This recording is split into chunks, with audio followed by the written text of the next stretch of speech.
A lone carriage rattles through the dark and foreboding demon territory. Inside, Sakaki Ryudo sits slumped, lost in weary resignation. A chilling vision haunts him. A night declaring this is where he will die. The memory sends a wave of cold dread through his weary mind. He clutches a pendant, a relic from a nightmare that started a week ago. His mind flashes to a grand throne room, a woman welcoming the heroes to Addis. She spoke of a world where all races would unite in prosperity. He finds himself on the floor with his classmates, wondering if it was just a dream. He tries to piece it together, recalling being in class just moments before. The woman's voice returns, now grim, revealing the previous hero tragically died. She explains that the glorious Lux Empire itself was summoned to this world. Now, they must lend their strength to fight a demon lord and his vile monsters. A classmate panics, fearing they're all destined to die like the last hero. He grips his fist as the reality of being summoned to another world sinks in. It feels like a video game, a fantasy that might just be real. Unlike his old world, perhaps here he could actually become a hero. With a polite smile, he raises his hand to ask a question. But before he can speak, a confident blonde student steps forward. The boy introduces himself with a calm smile as Isayama Shota. He asks the one question on everyone's mind. Can they return home? Her devastating answer shocks them all. To return is to die. Idate takes in the grim news with quiet, somber acceptance. The queen thanks him, her expression filled with a deep sadness. He vows to become her strength, promising to protect everyone in this world. His noble declaration inspires the others, who eagerly pledge their help. Ryudo watches from the sidelines, feeling utterly disconnected from the heroic scene. An attendant then asks them to present their hand for a status check. As a hand is held out, a magical light reveals their status. The charismatic Idate Shota is the first to be assessed. Next is the athletic-looking Akasaka Yuji, his expression determined. Suminomiya Mizuha is revealed to be a martial arts master. Kinomoto Ritsuki possesses the rare power of magic creation. A hooded mage marvels at their magnificent powers, pleasing the queen. Ryudo steps forward, hoping his own status can finally be revealed. His eyes widen in complete shock as he sees what is displayed. His title is not a skill, but a cryptic omen, the hangman. Confused, he asks the baffled mage what this strange poem could mean. The old mage stares, his eyes wide with disbelief and confusion. A grim silence hangs in the air as he processes the result. Ryudo presses for an answer, but the mage turns to Queen Iris. The queen gasps, her expression a mixture of shock and pity. Unable to look at him, she regretfully states what this means. She delivers the crushing verdict. You are not a hero. He reaches out in desperation, but she turns her back on him completely. Idate places a firm hand on his shoulder, silently holding him back. The other students begin to whisper, confused by the sudden turn of events. The cruel nickname from his past, Useless Sakaki, echoes in his mind. He is once again an outcast, just like after that incident back home. Iris offers a hollow apology, promising a later explanation for her haste.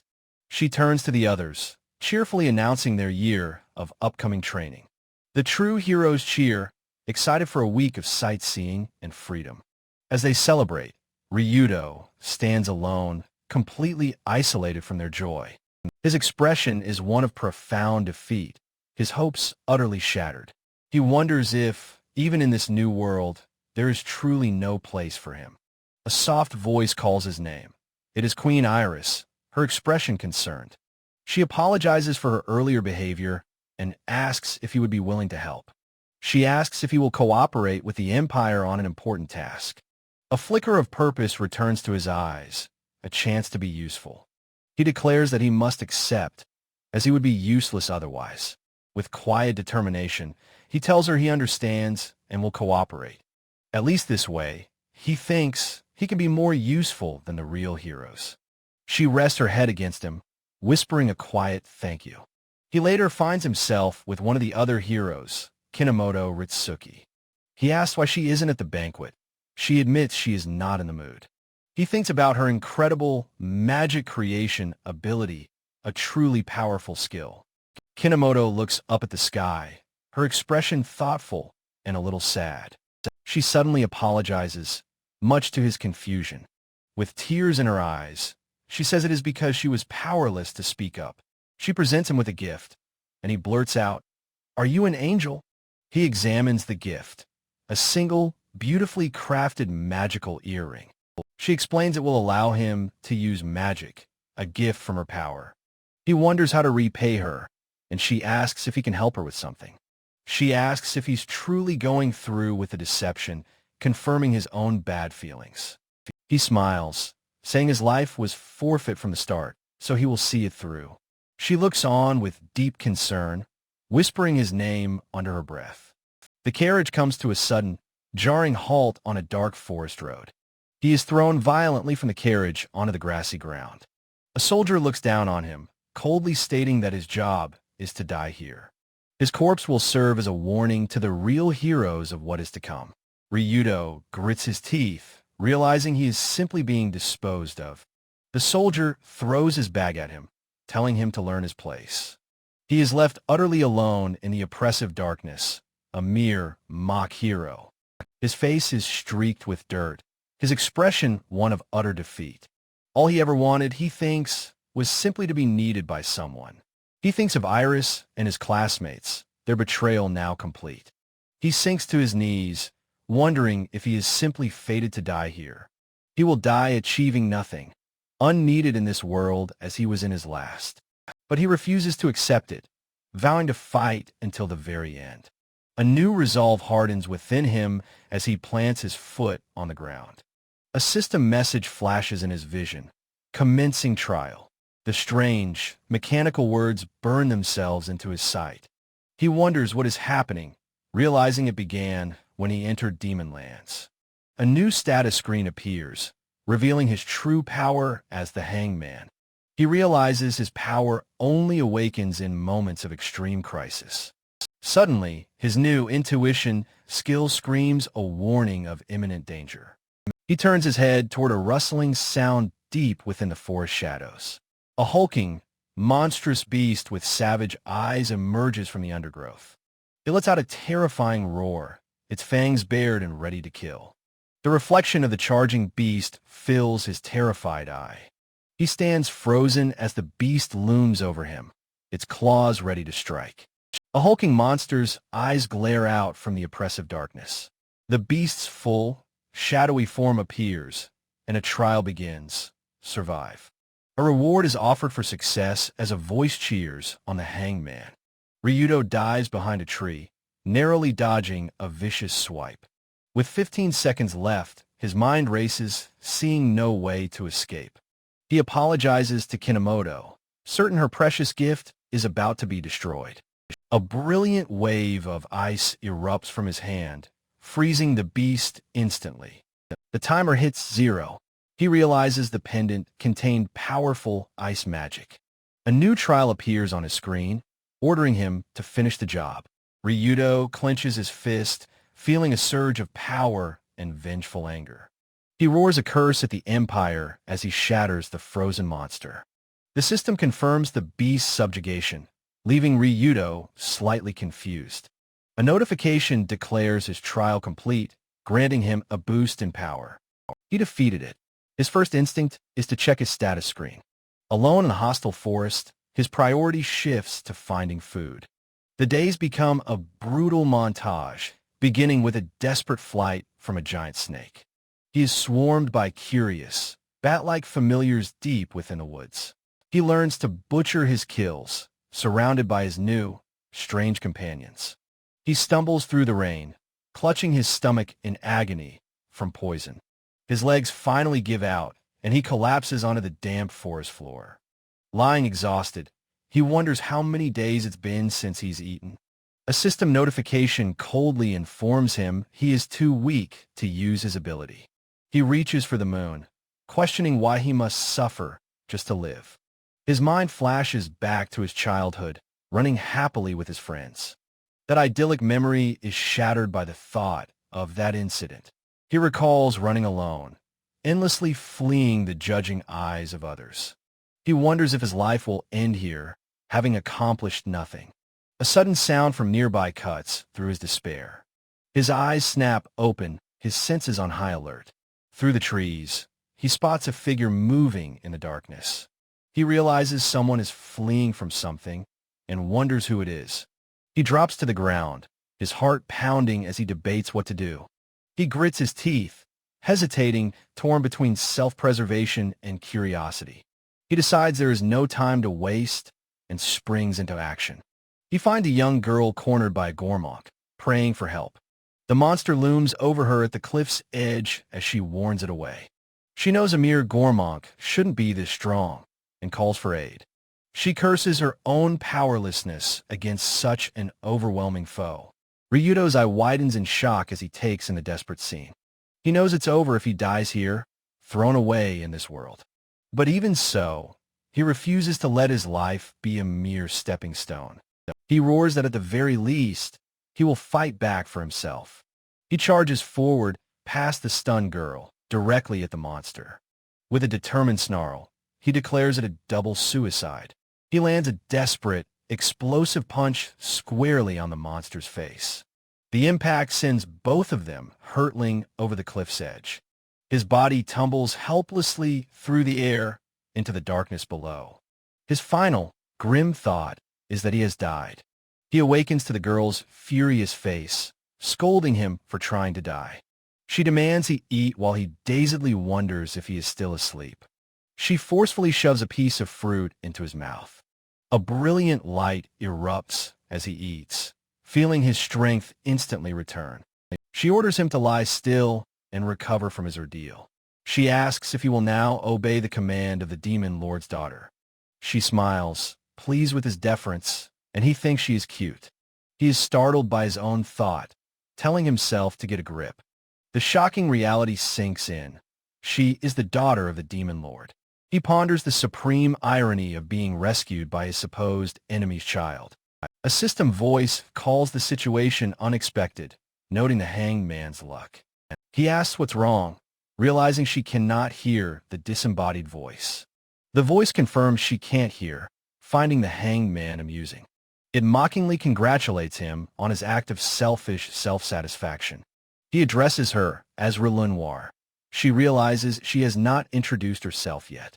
She proudly declares her name is Relenoir, daughter of the great demon lord. She preens, asking why he is so surprised to find her here. She explains she was ambushed, a curse sealing her magic on her birthday. She asks for his name, curious about a lone human in her territory. She leans in very close, making him flustered by her proximity. He hesitantly introduces himself as Ryudo. She muses that heroes are summoned to fight her father. He tells her with a weary expression that she doesn't have to believe him. He clarifies he is from another world, but not quite a hero. She is amazed, having never met an otherworlder before. She recalls his impressive strength, admitting she thought it was cool. He replies with a sad smile that he has no value worth praising. He was summoned with his class, but he was the only one cast aside. He confesses that he now has no home to return to. He only fought back out of spite, unwilling to die having done nothing. He admits he has been searching for a purpose for a very long time. He doesn't need to be a protagonist to find a reason to exist. He confesses his act of saving her was purely for his own satisfaction. She listens to his painful confession, her expression unreadable. Her eyes soften as she tells him that his reasons don't matter. She says that regardless of his motives, the fact that he helped is unchanged. She explains that as a princess with many enemies, his selfless act was profound. With genuine emotion, she declares that his saving her made her incredibly happy. He asks what of his lack of purpose or a place to belong. She leans in, her eyes blazing, and declares she will give him everything. She tells him his entire life has led to this moment, to save her. Her determined reflection shines brightly in his stunned eyes. He is overwhelmed, thinking she has just decided his entire future for him. Yet, clutching his chest, he wonders why he feels so incredibly happy. He kneels before her, realizing she is the first person to ever need him. She extends her hand, commanding him to live for her sake. He takes her hand, accepting his new life with a gentle, tearful smile. Later, a cheerful tune echoes through the forest canopy. Relenoir walks happily beside Ryudo, who asks if they are going the right way. She assures him they are, pointing to the demon lord's castle in the distance. A giant snake erupts from the trees, and Ryudo immediately shields her. He destroys the massive serpent with a single, devastating punch. An overjoyed Relenoir praises Ryudo, declaring him truly worthy of being her personal butler. Ryudo smiles, reflecting that protecting her has helped him finally understand his own strange abilities. A mental chart clarifies his power. Against stronger foes, he survives. Against weaker ones, he subjugates. Standing over a defeated snake, he realizes clearing these trials is the key to his strength. He clenches his hand, knowing many mysteries still surround his status. His status screen confirms he is now level 82, boosted by Relenoir's sun magic. He feels he has grown much stronger, thanks in part to her powerful influence. He recalls his reverse ability failing, a voice now taunting him that he is strong enough. Relenoir playfully scolds him for being cold-hearted, reminding him of the girl and the pendant. Ryudo looks genuinely confused, asking what pendant she is talking about. He turns to her, a troubling thought surfacing, asking if she recalls how he beat the first monster. Relenoir is taken aback, unable to remember how he managed it. Ryudo strains his memory, but the details of the fight are a complete blank. He wonders why he can't remember, a frustrating void where the memory should be. Suddenly, Relenoir points into the distance, telling him to look at something. A plume of purple and black smoke rises above the trees, a signal from her knights. She excitedly leaps onto his back, urging him to hurry so they can meet with Zara. With a bright, happy smile, Relenoir tells him that Zara is her friend. She raises a finger, gathering a small, brilliant spark of magical light. A thin beam of light shoots into the sky, a flare answering the knight's signal. As he carries her, she promises to introduce him to everyone, telling him to leave it all to her. Relenoir cheers at his incredible speed while he silently worries he might be killed on arrival. The demon princess clings to him, her face alight with pure joy and excitement. Ryudo's expression is grim. He knows it wouldn't be strange if they simply executed him. Yet, a faint smile appears as he realizes that with her, he finally feels he has a place. His instincts scream as he yells for her to jump, narrowly avoiding a crushing impact. Ryudo's eyes are wide with shock, a bead of sweat tracing a path down his temple. Relenoir stares up in absolute terror, her mouth agape at the sudden threat. A colossal, demonic wolf looms over them, dark energy coiling around its hulking frame. Relenoir hides behind him, identifying the Darterblood Vorwolf and telling him they must run. The monstrous wolf seems to apologize, stating that it has lost its self-control. As Relenoir clings to him, Ryudo knows that to look away now would mean instant death. His gaze is locked on the beast, every muscle tense with a primal, instinctual fear. He tells Relenoir to hide, while a system voice taunts him that it's time to use reverse. The wolf is too fast. Before he can react, Relenoir screams his name as he is struck. Blood splatters across his chest as he desperately yells for her to stay back. His face is a mask of pure agony and determination as he struggles against the attack. Pinned beneath the beast's massive paw, he weakly gasps for Relenoir to escape. Relenoir stands defiantly before the wolf, pointing and commanding it to stop. The system offers him a choice of power. He screams that he'll take anything to save her. Roaring for the power to transcend it all, his wish is approved. Reversed by greed is confirmed. The system announces the commencement of the hangman's reverse. As Relenoir watches, the true, inverted meaning of his arcana is about to be revealed. He is reborn in a new form, the mask of voracious Black Death. Now clad in the macabre attire of a plague doctor, he stands ready to face the beast. The great wolf lunges forward, its fangs bared, ready to tear him apart. The transformed Ryudo calmly raises a single, black-gloved hand. Thick, dark chains erupt from the earth, binding the wolf and halting its attack. The system confirms his transformation. His trial is now to neutralize the great wolf. Relenoir calls out to him, stunned by his new appearance and immense power. A close-up shows the dark, circular lens of his strange, beaked mask. He laughs nervously, admitting to her that he has no idea what is happening either. They stand before the bound beast, and he decides he must deal with it first. He realizes with a start that this terrifying new form is his true status. His reverse state screen details his new abilities, noting he has only 5 minutes left. He frets over the time limit as Relenoir notes that something seems wrong with the wolf. She senses a faint curse emanating from the struggling beast as it lies on the ground. Ryudo observes that the wolf appears to be suffering from more than just its bonds.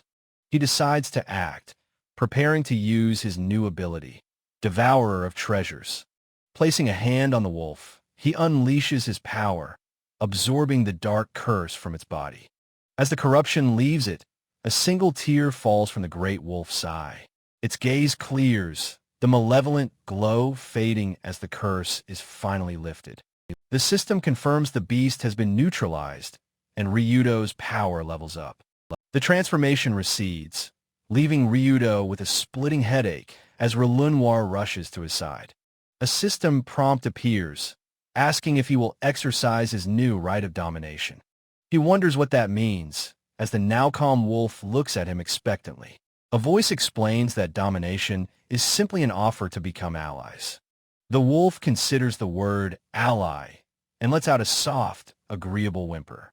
Ryudo looks at the massive beast through the lens of his mask. He lets out a small, dismissive sound. Raising a clawed hand, he declares the offer rejected. He tells the wolf he has no time to care for a giant pet, causing it to whimper sadly. He tells it to come back when it's smaller, if that's even possible.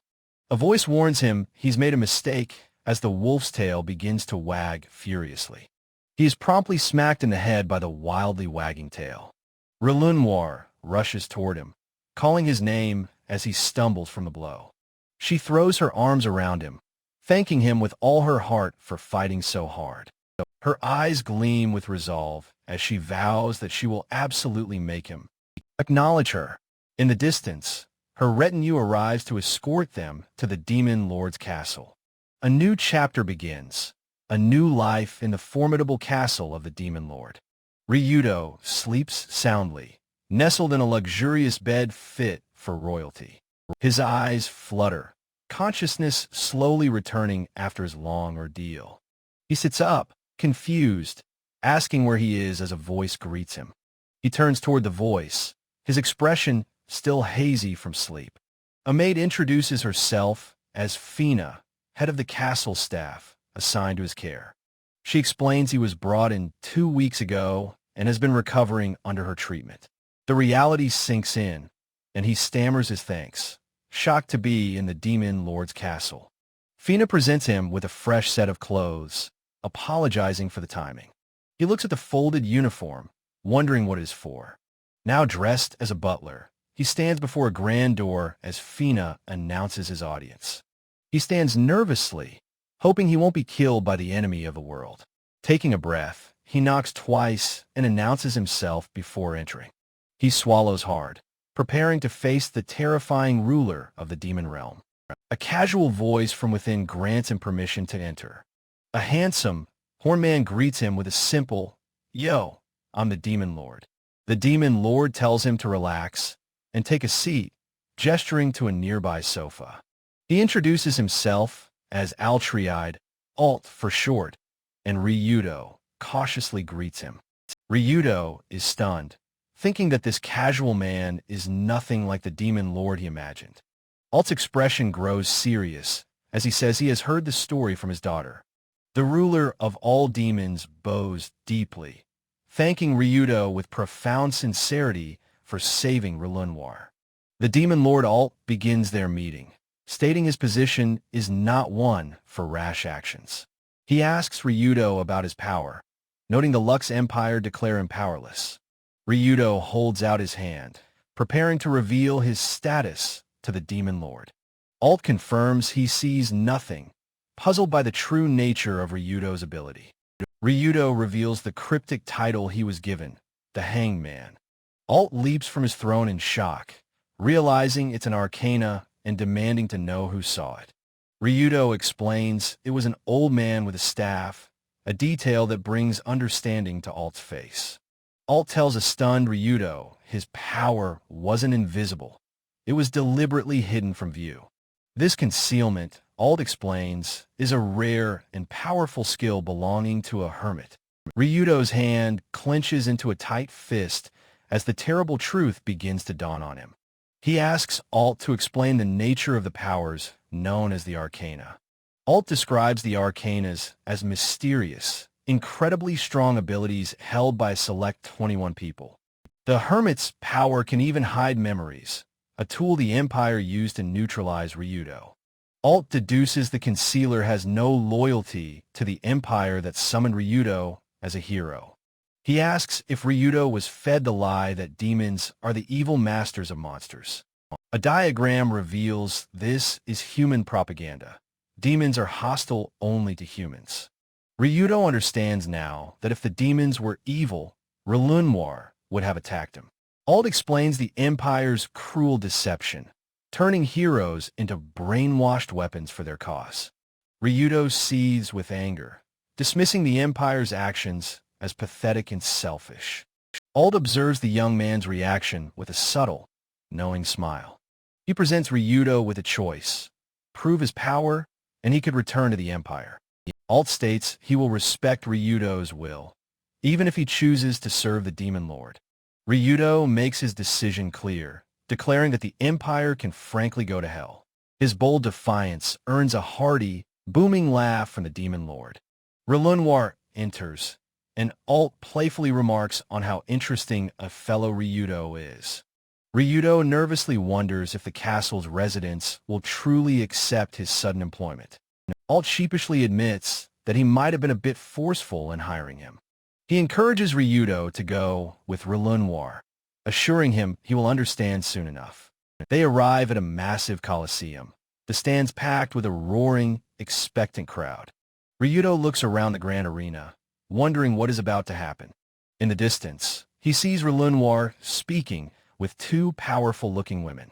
Just then, Princess Relenoir's eyes lock onto his from across the arena. Her entire face lights up with a brilliant and unrestrained smile of pure joy. She immediately runs toward him, calling out his name with unrestrained excitement. She fusses over him, asking if he's okay and admitting she was worried sick.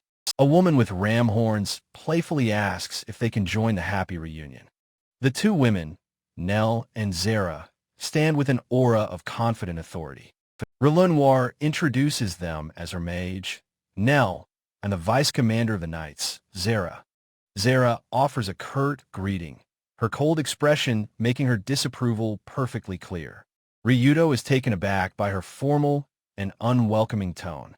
Zara steps forward, questioning how a mere servant could be the princess's personal butler.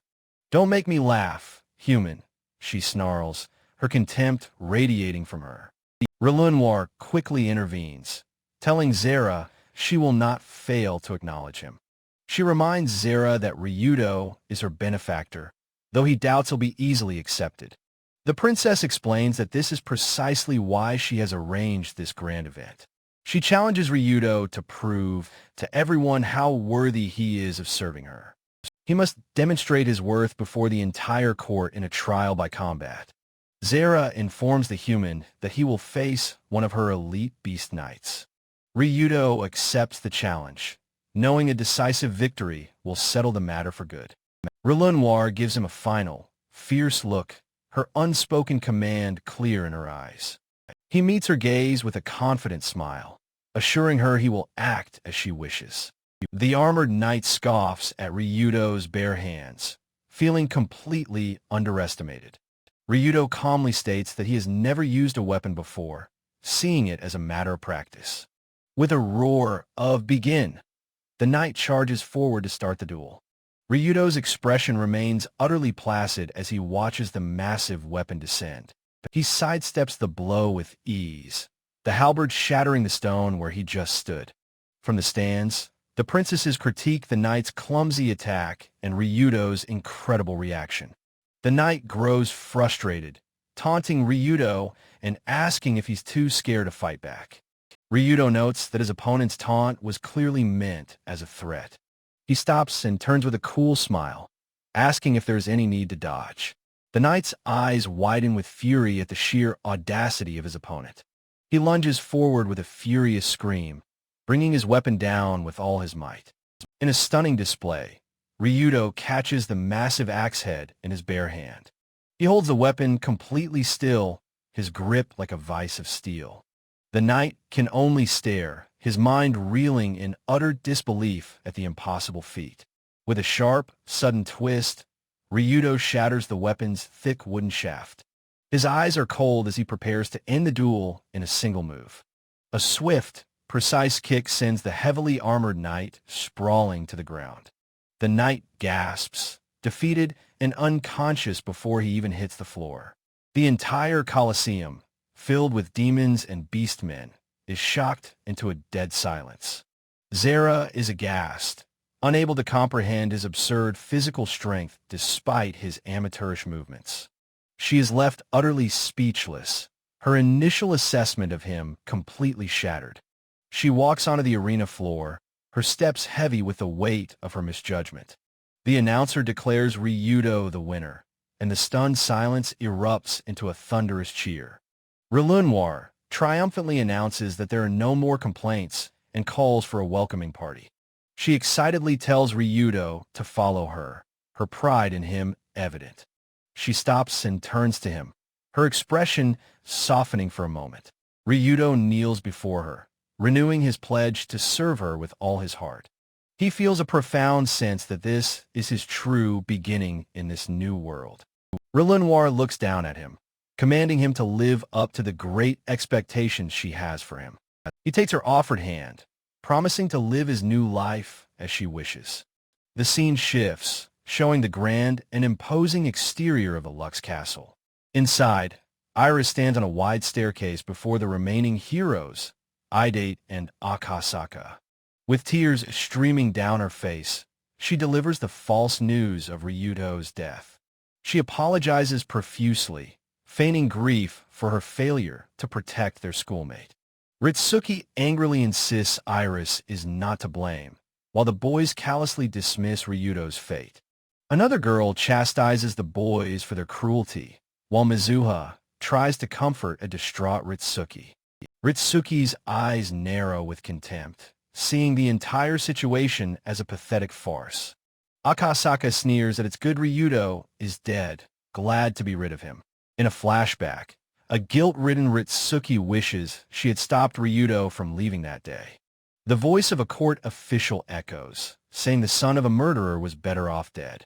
Ritsuki whispers Ryudo's name in sorrow, as the concealer is seen walking away in the background. A close-up shows the concealer's cold, calculating eye peering from beneath his hood. He walks alone down a long, sun-drenched corridor, his part in the conspiracy complete. In a dark chamber, a shadowy owl muses that the great wolf's curse has been lifted. A mysterious voice acknowledges the hermit's work in this unexpected turn of events. The voice states that after decades of silence, it will keep its message brief. It commands the concealer to stop interfering with the one known as the hangman. The concealer scoffs, dismissing the warning and claiming he has no further use for the boy.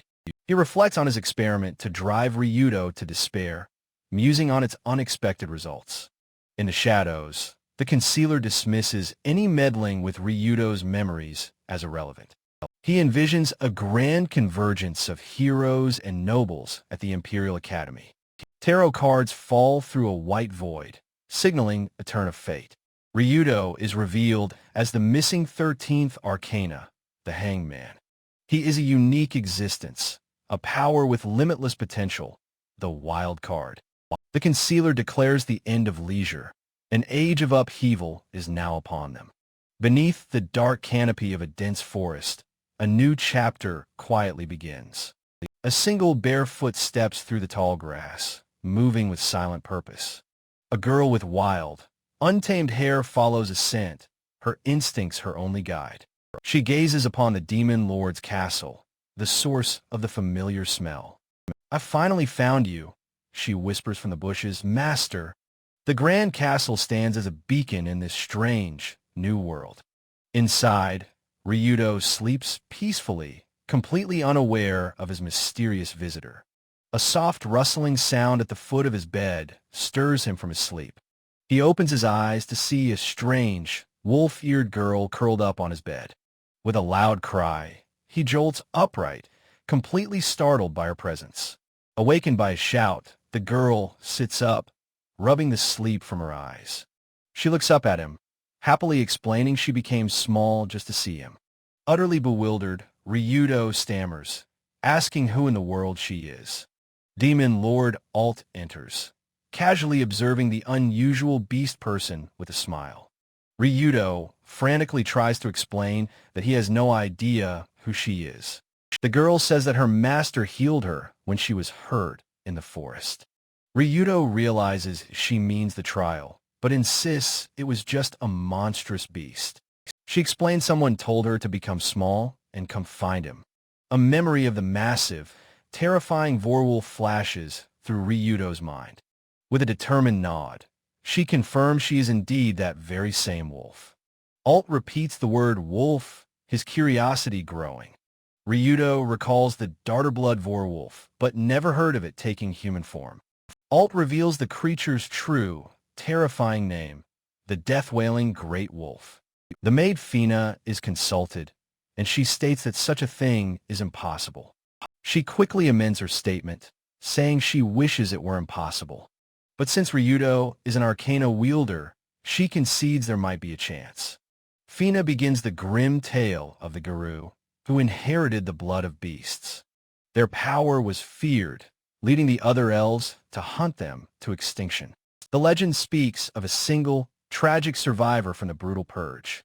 This lone wolf became a creature of terror, known only as the Great Wolf. Ryudo listens intently, the pieces of the puzzle falling into place. The little wolf girl trembles, her past a heavy burden. Alt gently asks her why she was in the forest after her rampage ended. She doesn't know, only that a curse and a great pain were upon her. Lost in a dark, scary place, she was saved by her master's presence. Ryudo reaches out, placing a comforting hand on her head. He asks if it's okay to call her Shu and why she sought him out. He thinks to himself that he cannot blame this lonely, parentless child. Shu whispers that she has no home, nowhere else she can possibly go. She clutches his shirt, saying he is strong and not afraid of her. Crying, she begs him to stay with her, to sleep beside her. Her eyes well with tears as she pleads not to be left all alone. Burying her face in his chest, she sobs that she can't bear being alone. Ryudo holds her tightly, embracing the lost and lonely soul. He looks up at Alt, a silent plea for permission in his eyes. Alt smiles warmly, welcoming her to the family and entrusting her to Ryudo. Ryudo leans down, promising Shu that they will be together from now on. She hugs him tightly, content and safe with her master at last. Later, Shu appears in a new dress, a strange muzzle fitted over her mouth. Fina explains they've cleaned her up, and Ryudo notes her neater appearance. He questions the need for the muzzle, reaching out to touch it. Shu says it's okay, hoping it might make her a little less frightening. She then asks him to use his power of domination on her. A system screen confirms the activation of his power over his new charge. He feels the word domination is too harsh, but she seems happy with it. She insists he is her master, no matter what he chooses to call her. She blushes, describing a warm, squeezing feeling inside when he is near. Ryudo laughs nervously, trying to dismiss the strange, unsettling feeling. Fina announces that it is time for the three princesses' tea party. Ryudo confirms he is ready to serve them what he has been practicing. Princess Relenoir slams the table, declaring the current situation unacceptable. She continues to complain, her voice echoing in the ornate tea room. Nell, the Golden Dawn Queen, asks her why she looks so frightening. Zara, the Black Knight Queen, calmly asks for a detailed explanation. Ryudo serves them, aware he is attending to the three most powerful women. The princesses engage in playful banter, their different personalities on full display. Zara grumbles under her breath, clearly annoyed by the human's presence. Ryudo senses Zara must have a deep reason for her dislike of humans. He calmly serves her a pastry, trying his best to maintain his composure. Nell takes a bite, her expression immediately softening with pleasant surprise. Relenoir also eats the pastry, her cheeks puffed out in delight. Zara takes a small, hesitant bite, her expression unreadable. The girls all praise the delicious, fluffy treat he has prepared. Ryudo smiles, revealing he made them himself, knowing the ladies like sweets. Relenoir and Nell are thrilled, demanding their butler make them more. Zara looks down at the half-eaten pastry, a faint blush on her cheeks. She finishes it, silently admitting to herself that he has won this round. Nell changes the subject, mentioning the strange problem with the Higurso supply. Ryudo explains the plant is the primary source of sugar for their sweets. A rumor is spreading that the sun has vanished from the village where it grows. Nell finds the idea of the sun simply disappearing to be very strange. Relenoir slams her hands on the table, suddenly struck by an idea. She calls out to Ryudo, who turns to her and responds dutifully. She then calls for Zara, who immediately snaps to attention. Relenoir points at them both, ordering them to investigate the cause together. Ryudo and Zara can only stare at each other in stunned silence. They both shout in protest, completely aghast at the sudden command. Nell praises the idea, while Relenoir sternly tells them to quiet down. Zara complains that she and the human need to get along better first. She objects vehemently, reminding everyone that Ryudo is a human. Relenoir glares, her authority absolute, and repeats her order for them to go. A tense, silent stare-down occurs between the newly assigned partners. Their expressions are a perfect match of reluctance and frustrated resignation. Ryudo sighs, accepting his fate, while Zara looks away, clearly displeased. A stately carriage travels down a path, beginning a mission to the village of Eternal Night. Inside, Ryudo tries to read, the carriage rattling with an unspoken tension. He carefully risks a quick, sideways glance at his traveling companion. Zara sits perfectly still, her stern profile turned towards the window. They sit in a heavy, awkward silence, the space between them vast. Ryudo internally debates speaking, but decides against it, knowing she dislikes him. His gaze shifts to the scenery outside, searching for a distraction. Suddenly, both he and Zara look up, their attention caught by something outside. They see an impossibly tall, colossal tower stretching far into the clouds. Ryudo wonders what it is, and Zara asks if he truly doesn't know Babel. He stammers, admitting his ignorance, much to Zara's apparent disdain. This is the Tower of the Sage, an ancient structure that unifies all worldly languages. The concept of language unification sparks a profound realization within Ryudo. He finally understands how he can so easily communicate in this other world. Yet, a deeper mystery remains. Why does the Japanese language exist here? He thanks Zara, then nervously suggests she could speak to him more casually. Zara's eyes narrow, telling him his fawning attitude makes her skin crawl. Her venomous words leave Ryudo completely stunned and at a loss. He defensively asks if her harshness was necessary, then gives up trying to be friendly. Zara turns away, conceding that his less formal tone is a marginal improvement. As the carriage continues, She informs him they are approaching a human village. Ryudo idly flips through papers, wondering about Zara's race. He recalls the main demon types he has studied: Horned, Dark Elf, and Nightmare. He finally asks her directly, and she glares, saying he has no need to know. Exasperated, Ryudo runs a hand through his hair, frustrated by her hostility. He tries to suppress his annoyance at her immediate shutdown. He takes a breath, forcing himself to calm down and let it go. He reasons that everyone has secrets they don't want to discuss. Far away, the scene shifts to the elegant interior of the Demon Lord's castle. Relenoir worries to Nell that her two servants are not getting along at all. Nell thoughtfully replies that some things just can't be rushed. Relenoir considers Zara's difficult history with the human race.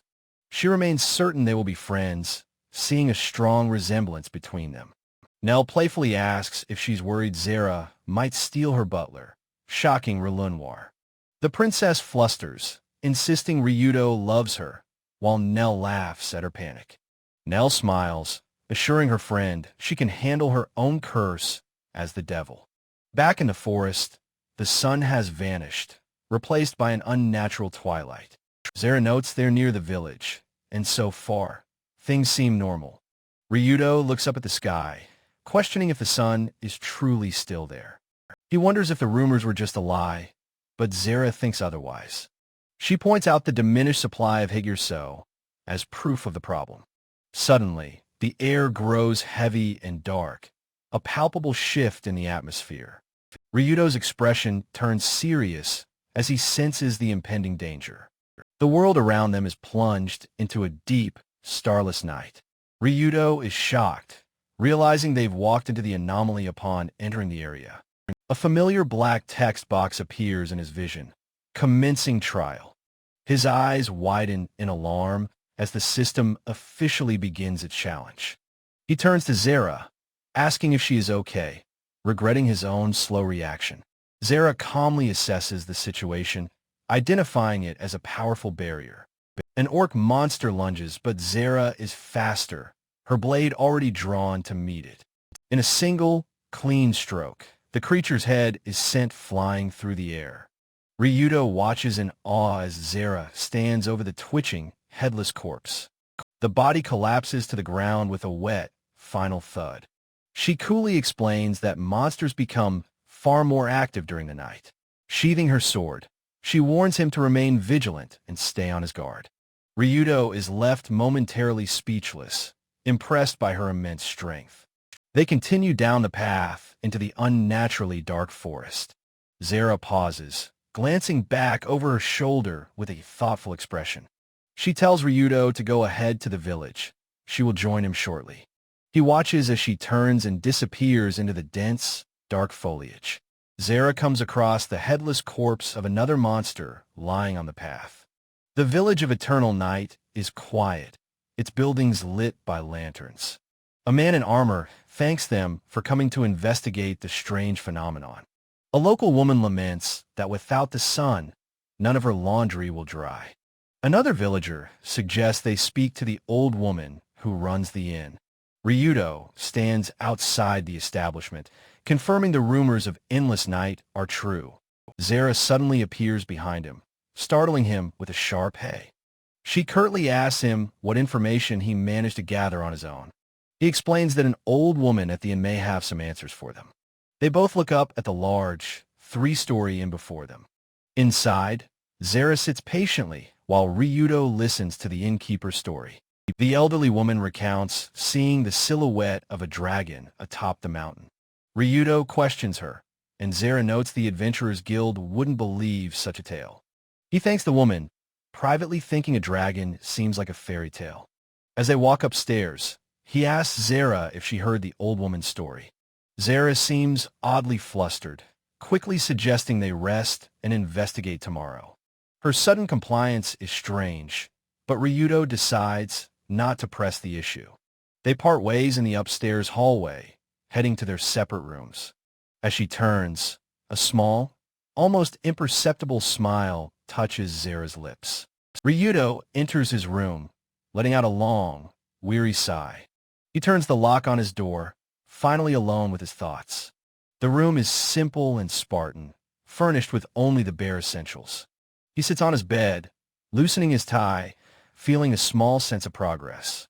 He lies back, admitting to himself he has no idea how to befriend girls. As he closes his eyes, he tries to push away the unpleasant memories that surface. His face is etched with worry as he finally drifts into a troubled sleep. His nightmare transports him to a stark, lonely hallway from his past. In the dream, his hands begin to tremble with an overwhelming anxiety. His eyes are wide with terror as a scraping sound echoes from nearby. The word murderer is seen scrawled across a dark, rain-lashed window pane. He jolts awake, his body drenched in a cold sweat, the nightmare still vivid. He sits up, burying his face in his hand, groaning at the terrible memory. He wonders how long he was asleep and what has become of Zara. Downstairs, the innkeeper's son informs him that his companion left some time ago. Ryudo is shocked to learn she went towards the mountain all by herself.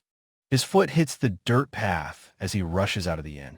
He runs, consumed by the thought of Relunoir's grief if Zara is harmed. A powerful, chilling premonition that something is wrong grips him. A sudden rustling in the nearby bushes makes him jump in alarm. He tells himself it was just the wind and presses on into the darkness. Following the trail, Ryudo sensed that it wasn't just the wind. His eyes widened as he noticed something on the path ahead. It was the head of the monster Zara had defeated, looking strangely shriveled. He let out a cry of shock, stumbling backward in alarm. He recognized the beast, realizing not much time had passed since its death. He wondered why its corpse was so withered and dried out. It looked as if every last drop of blood had been drained. His eyes caught sight of another body further down the path. A second monster lay dead, just as desiccated as the first. A cold dread set in, and he began to run, calling Zara's name. He pushed through the foliage, drawn by the sound of water. A river, he thought, parting the final branches to see. There she stood in the water, bathed in the light of the full moon. Ryudo froze, his eyes fixed on the horrific, claw-like scars covering her back. She turned to face him, her expression hardening as she gripped her sword. He could only utter a small sound, caught completely off guard by her presence. In the cold water, a deep tremor ran through her body. She seethed that she had been worried and had gone back for him. Ryudo could only manage a confused in response to her anger. In his eyes, he saw the reflection of her own, now glowing with a golden light. With a surge of power, she lunged from the river, kicking up a spray of water. She pinned him to the ground, her voice a low growl as she spoke of her true self. Her eyes squeezed shut, a storm of rage and pain brewing within her. They snapped open, her fangs now elongated, her golden eyes blazing. Her vampiric form was revealed as she loomed over him, declaring he would die here. The moon and the scent of blood always drove her mad, a curse she despised. She hated the humans who took everything, but most of all, she hated herself. In the cold night, she held him down, her secret finally exposed. He looked up at her in dawning horror, stammering the word, vampire. His mind raced, recalling passages from a book he had read. It described the creatures, a mutation with golden eyes, fangs, and demonic wings. They were a cursed and hated lineage, a blight left over from an ancient time. She told him that now he knew her true identity. And because he knew, she had no choice but to kill him. He looked up in terror as she explained she couldn't risk her story getting out. She insisted that no one would believe her story anyway. Her anger was fueled by the memory of what humans had stolen from her. A memory surfaced of a happy, innocent little girl. Her parents celebrated her 5th birthday, their faces full of love. They gently placed a beautiful crown of flowers on her head. Her eyes were bright with pure, untainted joy. It was a perfect moment, a life filled with simple happiness. She lived a peaceful life with her kind parents, wanting for nothing. She skipped off to play, humming a cheerful little tune. A kind neighbor greeted her as she passed by her house. She proudly showed off the flower crown her parents had made. The woman smiled, saying Zara would grow up to be just as beautiful as her mother. But then a strange, itching sensation started on her back. She turned, confused, asking her friend what was wrong. In an instant, a pair of black, bat-like wings burst from her back. She looked at them in confusion while her neighbor stared in horror. The woman's kindness vanished, replaced by a single, terrified word. Monster! The tainted blood had awakened, and from that day forward, everything changed. Her mother saw her new form, her face a mask of shock. Zara cried to her, saying the neighbor had called her a monster. For a fleeting moment, she saw fear in her own mother's eyes. But her mother quickly embraced her, telling her she was still her precious daughter. Zara asked if she was a bad child, haunted by the neighbor's terrified face.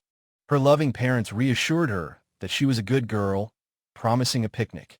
But that night, an angry villager pounded on their door. He furiously demanded that they hand over their daughter. The mob accused her of being a vampire, inheriting the blood of a traitor. Her parents exchanged a look of grim, silent understanding. Her father told her to hide, hoping he could reason with them.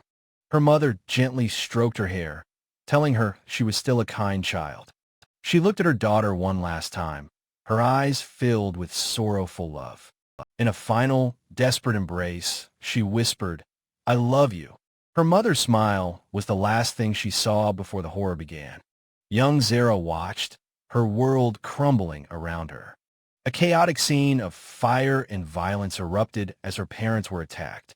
She could only call out their names, her voice lost in the din. The villagers cheered that the monsters were there as their home burned. The mob grabbed her, calling her a hideous creature that needed to be killed. A man with a cruel grin brandished a blade, vowing to cut off her wings. Terrified, she cried out as their hands reached for her.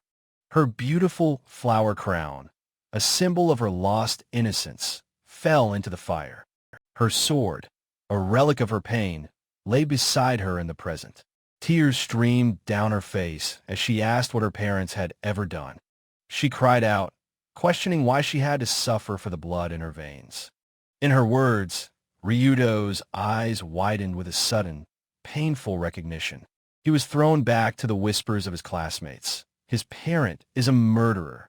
He remembered the cruel words on the window, asking if he deserved to live. It was always the same. He was judged for the actions of his parents. He understood now. They were both condemned by the sins of their families. A fierce resolve hardened his expression as he thought, "I." At the same moment, Zara's thoughts echoed his "I." They both just wanted someone to see them for who they truly were. In the quiet aftermath of her rage, she simply leaned over him, vulnerable. He looked at her with new eyes, realizing, "We're the same." A surge of energy and determination shot through him. He knew, now more than ever, that there was something he had to say. Zara was startled as he suddenly moved, pushing himself up. He grabbed her arm, his grip firm, stopping her. His hand tightened, refusing to let her retreat into her pain. "Get a grip, you idiot!" he yelled, his voice cracking with emotion. She stared back, stunned, stammering that he was making a fool of her. He furiously called her a fool for pushing away someone who wanted to understand. Towering over her, he declared that he had been watching her from start. She looked up, her monstrous eyes wide with shock and disbelief. His gaze held no fear, only a profound and unwavering empathy. Grabbing Zara, Ryudo demands to know why being a vampire should change anything. Zara looks down, thinking of the blood she must spill to survive. Ryudo watches her, his expression a mask of frustrated empathy for her pain. He scoffs, declaring that humans are far more insane, killing their own kind. He reveals his parents were killed by their family, shocking Zara to her core. A painful memory surfaces, a young Ryudo, alone in the rain, surrounded by accusers. He clutches his chest, recalling the agony of being feared for doing nothing wrong. With blazing eyes, he declares that his past does not define him. He is himself. His conviction strikes a chord in Zara, she realizes she is still Zara, regardless of form. A cherished memory of a flower crown from a happier time flashes in her mind. She sees her loving family, a life now lost forever, and tears well in her eyes. The weight of her solitude becomes too much, and she finally breaks down, sobbing. Ryudo recalls the demon princess Relenoir, so happy to have found a friend.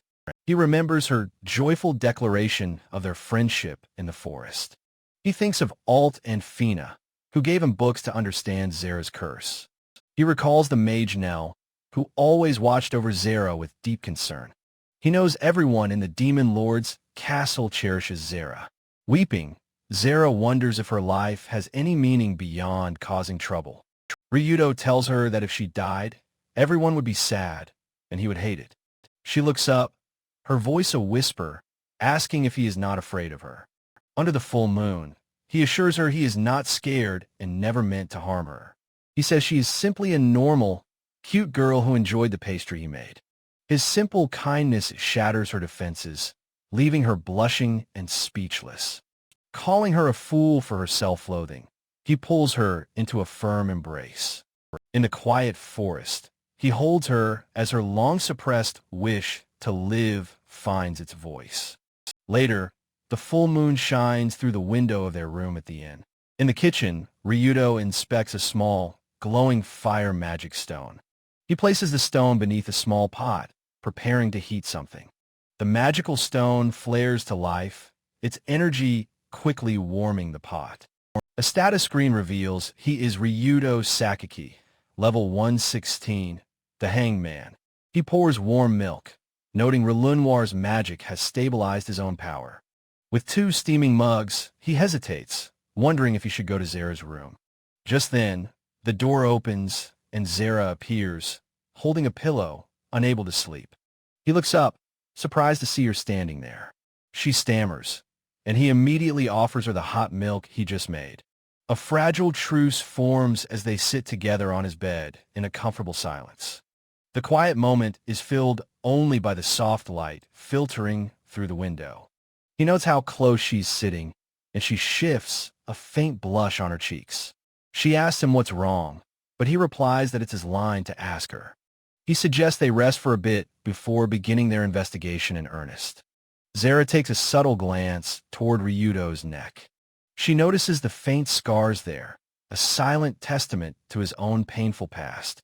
She quietly apologizes for everything, but he tells her not to worry about it. He says he is simply glad they were finally able to talk things through. She addresses him formally, asking how long he intends to continue this charade. He gently tells her she doesn't need to use honorifics with him anymore.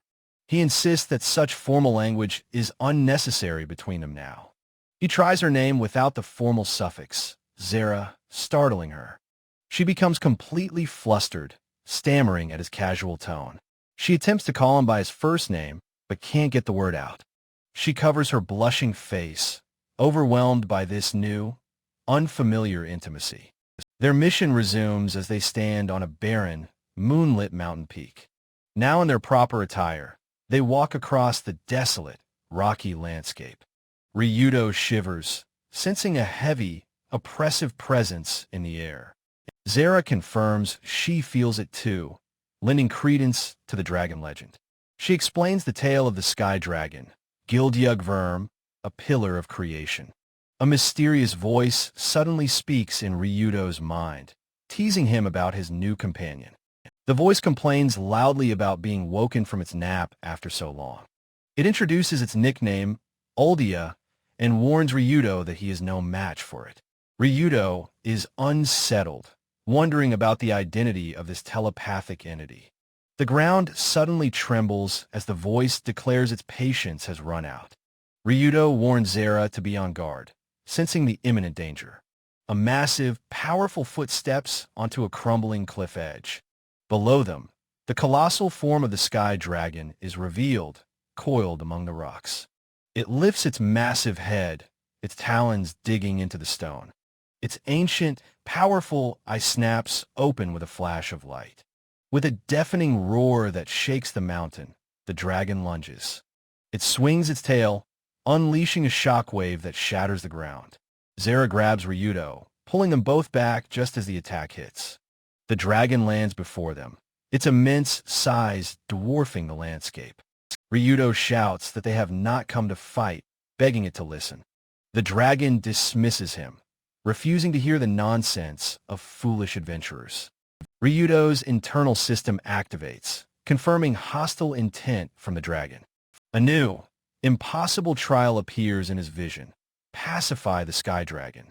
The voice in his head confirms the dragon is furious, and they are in deep trouble. Ryudo considers using his volatile reverse power, but knows the risk is too great. Zara steps in front of him, taking a defensive stance to protect him. With her sword drawn, she prepares to face the ancient beast's wrath. The dragon scoffs, calling her a gnat trying to buy time. Zara declares that 10 minutes is all the time she needs to create. Ryudo agrees, asking if she can manage it, his expression grim. A close-up shows the cold, hard resolve solidifying in his eyes. He kneels for a moment, knowing that failure here means certain death. But since doing nothing also means death, he clenches his fist, making a choice. He stands, declaring his intent to bet everything on the power he possesses. The sky dragon watches them, puzzled by their sudden show of confidence. The system warns his greed power is a poor match and asks what his intuition will choose. He remembers the gnawing hunger he felt in the dark, desperate forest. He decides to forge an endless sword, activating reverse through gluttony. Dark energy erupts, transforming him into the elegant, insectoid dragonfly wings of gluttony. He entrusts his life to Zara, and she vows that she will not let him die. Zara meets his gaze with a small, determined smile. Ryudo looks back, his expression now one of absolute focus. His new status screen appears, detailing his terrifying and powerful new abilities. He leaps into the air, his new wings carrying him toward the dragon. He summons a floating skull shield, a lure to draw the dragon's attacks. The dragon dismisses him as an incomplete hangman, a pathetic opponent. Ryudo is stunned by the word incomplete, a new mystery to solve. A single flap of the dragon's wings sends him tumbling helplessly through the air. He loses control in the gale and crashes hard against the rocky ground. Overwhelmed by the sky dragon's power, Ryudo is sent hurtling through the air. The great beast opens its maw, roaring that its opponent is about to die. With a look of pure contempt, the dragon gazes down at its insect-like foe. Ryudo makes a rough but controlled landing on the rocky ground, his form intact. He immediately launches himself back into the air, his 4 dragonfly wings beating hard. A bead of sweat drips down his face as his eyes narrow with intense focus. The dragon watches his silhouette, wondering what this strange creature could possibly be. It dismisses him as a mere dragonfly, annoyed by his constant, darting movements. The ancient being warns him to learn the dire consequences of incurring a dragon's wrath. Ryudo finds the condescending tone familiar, thinking he has heard it somewhere before. He silently analyzes the dragon's attacks, noticing a clear and exploitable rhythm. With a flash of insight, he realizes that a breakthrough is within his grasp. Facing the colossal beast, he declares he will play this life-or-death game of tag. A powerful blow slams into Ryudo, shattering one of his delicate dragonfly wings. The system's voice taunts him, urging him on, warning he will die if he stops. The dragon scoffs, finding the sight of a mere dragonfly, trying to flee laughable. Ryudo calmly states he has no intention of fighting, asking how much time is left. The dragon is momentarily surprised by his casual, almost bored, demeanor.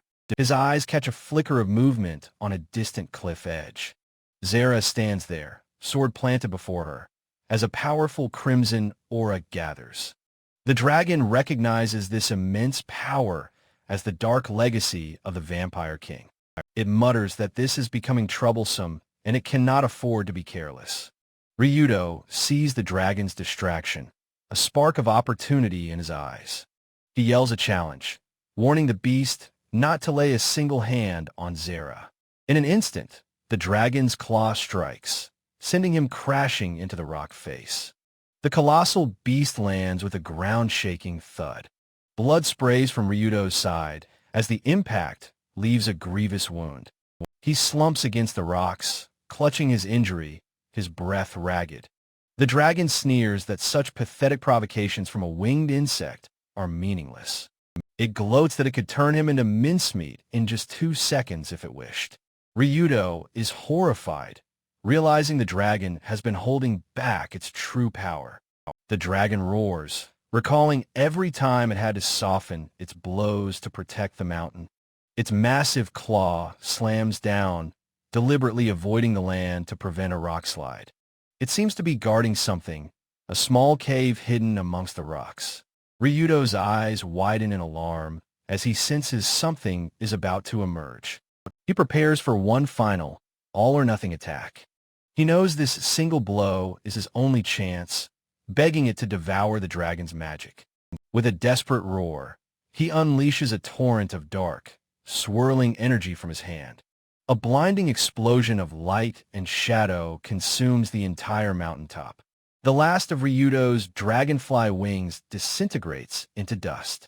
His transformation ends, leaving him lying exhausted on the scorched earth. The dragon takes a heavy, deliberate step forward. It pants heavily, shocked that the insect's attack actually neutralized its magic. Deciding this is the end. It summons sharp crystalline spears to finish him off. Ryudo lies paralyzed, thinking that even though death is imminent, he feels no fear. The spears fly towards their target, but he remains calm. Zara appears in a flash, deflecting the attack, stating she felt no fear because she believed. She turns to him with a soft smile, apologizing for making him wait. Ryudo grins, telling her the timing is perfect and that the rest is up to her. Zara accepts, declaring she will stake everything on her very blood. As a brilliant light shines, she proclaims that this night belongs to her. The dragon is stunned, questioning if this is a direct, head-on assault. Zara smirks, telling the beast it fell perfectly for a friend's well-laid trap. Ryudo watches, recognizing the vampiric power that Zara had always despised. She thinks that since he accepted all of her, this power is now truly hers. Her eye glows, recalling the ancient blood of the Daywalker that flows in her veins. The dragon realizes it faces the world's strongest bloodline, one even dragons couldn't stop. It roars in frustration, cursing this ancient and powerful lineage. For spectral blades materialize, forming a cross of deadly light behind her. She recalls sealing away this power, born from her own vampiric impulse. Her eye glints with fierce determination as she decides to finally unleash it all. The blades are a tool, she thinks, a weapon to protect what is precious. She unleashes her ultimate technique, blood-soaked night parade. The dragon chokes as the magical assault finds its mark. The energy of the attack erupts around the great beast. Zara states the name of her power, Nosfru, the ability to drain magic. Ryudo sits up as the system confirms his survival against the sky dragon. The ancient dragon, its power depleted, falls from the sky. The system congratulates him on completing the trial and grants him a power boost. Zara wonders if she killed it, but knows she only drained its magic. The two stand together before the massive, defeated form of the sky dragon. Ryudo nervously attempts to start a conversation with the subdued beast. The dragon roars for silence, refusing to exchange words with them. It insists with wounded pride that it has not yet lost to mere adventurers. Zara notes the dragon is strange, suggesting they can win if the barrier is dispelled. Ryudo agrees, but feels that something about the situation is still not right. He decides to try and talk to the dragon one more time. The beast roars again, warning him to stay back and not come any closer. Ryudo holds his hands up in surrender, saying they can't do anything more. He feels a strange bump against his foot, wondering what it is. A small, gray, horned rabbit nudges his shoe with its head. The tiny creature lets out a series of surprisingly furious squeaks. Ryudo and Zara are completely baffled by this sudden, bizarre development. The rabbit hops onto the dragon's snout, scolding the fool for not running away. It stands defiantly before the massive beast, letting out a sharp, angry squeal. Dumbfounded, Ryudo and Zara can only wonder what is possibly happening. Ryudo scratches his head, thinking something is very wrong, as Zara blushes with confusion. He has a sudden realization. The sky dragon was protecting this little creature. The dragon's eye widens in panic as Ryudo's hand moves toward the rabbit. He gently pets the Mirage, which leans into his touch and winks happily. The rabbit looks up at him, its anger replaced by pure confusion. The great dragon can only let out a dumbfounded "huh." Ryudo sits down, suggesting they should all talk to clear up the misunderstandings. Later that night, the full moon shines brightly in a starry sky. The dragon, now much calmer, offers a sincere and flustered apology for everything. It explains it lost its head trying to protect QQ, apologizing for their ignorance. A legend is told of the mythical Mirage, whose flesh grants immense power. The dragon explains it was healing the rabbit's wounds using the moonlight barrier. Ryudo finally understands, asking if the adventurers who hunted it are still nearby. The dragon confirms it, stating QQ marked one of the high-level adventurers. On the desolate mountain peak, Ryudo considers their next move before the great dragon. The dragon sighs, finding its full name too long, and asks to be called Oldia. Ryudo glances back, puzzled by the ancient being's surprisingly casual and familiar tone. Holding QQ, Zara asks if Oldia is a well-known nickname among the dragons. Oldia wonders aloud if they know the annoying dragon who refers to himself as Boku. Ryudo breaks into a nervous sweat, realizing the dragon means the human form dragon. The shocking truth hits him. The mysterious voice that called him hangman was a dragon. Oldia explains the human form dragon is fickle but obsessively interested in its favorites. The dragon reminds Ryudo he had something to ask before they were sidetracked. With a grand gesture, Oldia offers them a ride to the Demon Lord's castle. Soaring high, Zara thanks Ryudo, marveling at their incredible speed and altitude. Oldia's voice notes that Ryudo is quite skilled despite his incomplete arcana. Ryudo takes the opportunity to ask Oldia to teach him more about his powers.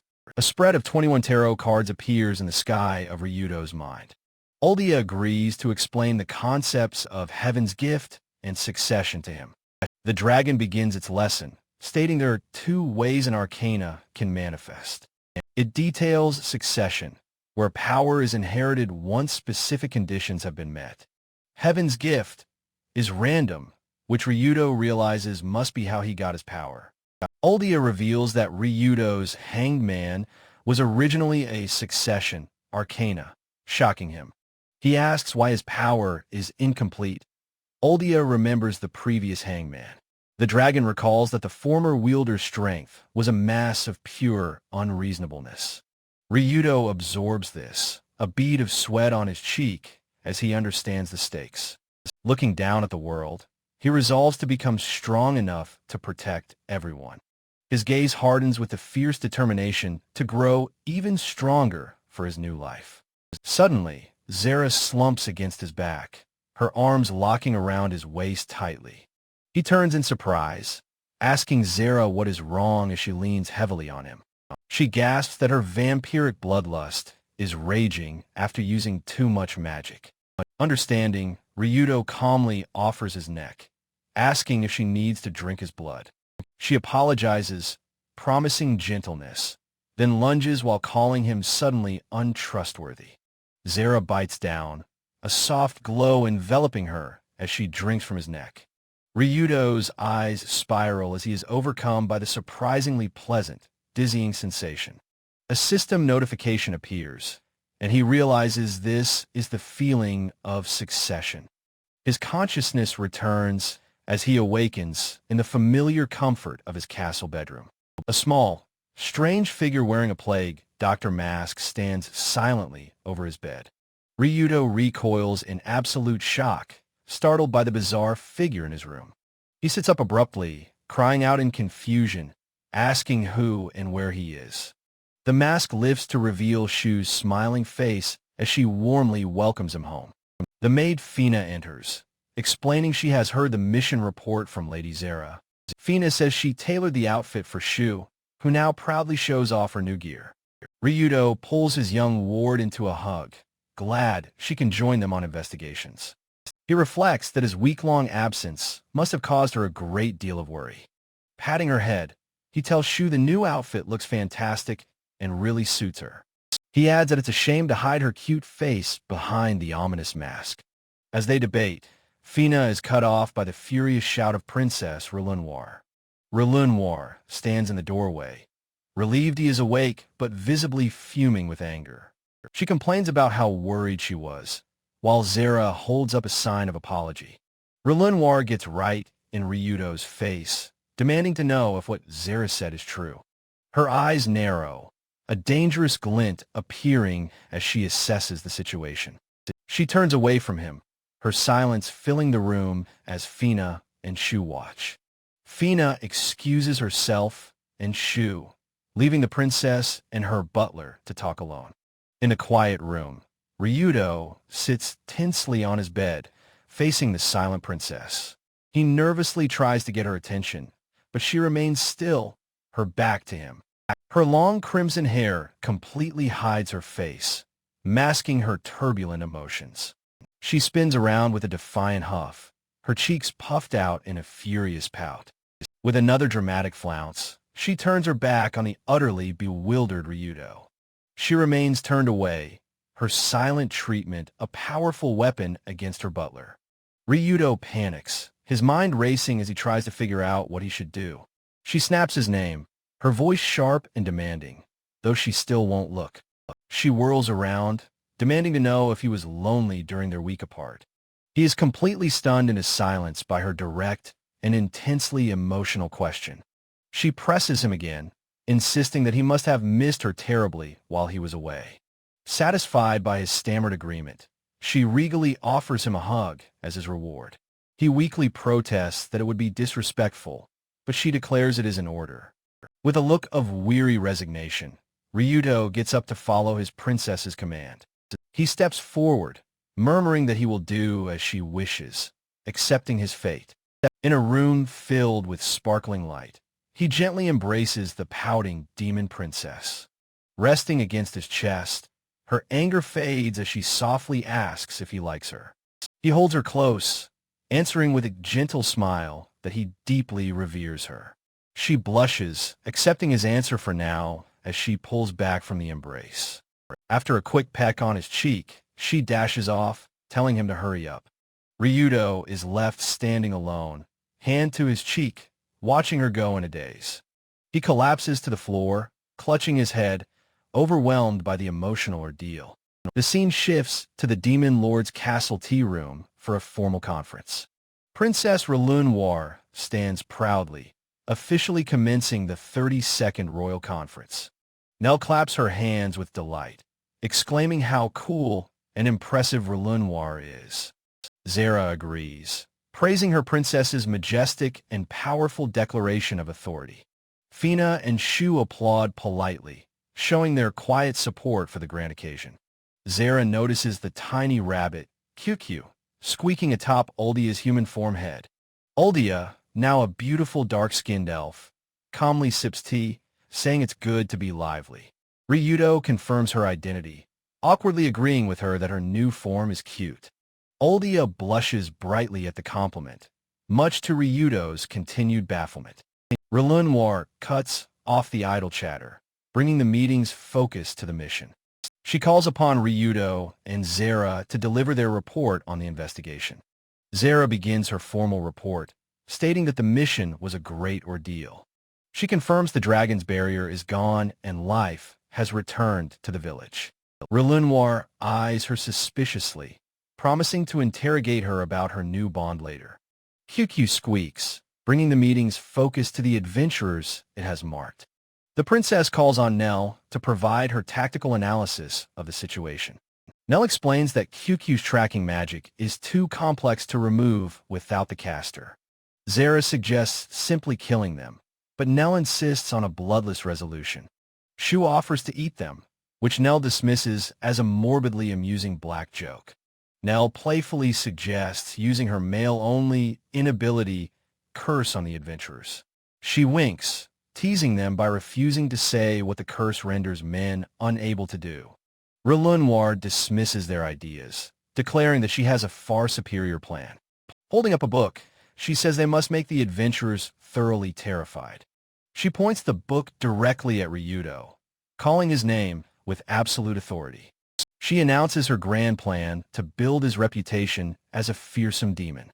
Ryudo is left completely speechless by her sudden and bizarre declaration of intent. Deep in a forest, the rustling of leaves signals an imminent and violent encounter. A giant albino cobra lunges from the bushes, attacking a party of adventurers. The adventurer party leader asks his companion about the Almirage's tracking mark. The party's female members discuss the lingering scent from their last kill, wishing to move on. Relirasu notes their client is the Lux Empire, meaning that failure is not an option. She sees this mission as a prime opportunity to hunt some demons for extra renown. The leader boasts that since they've beaten A-rank monsters, an S-rank beast will be easy.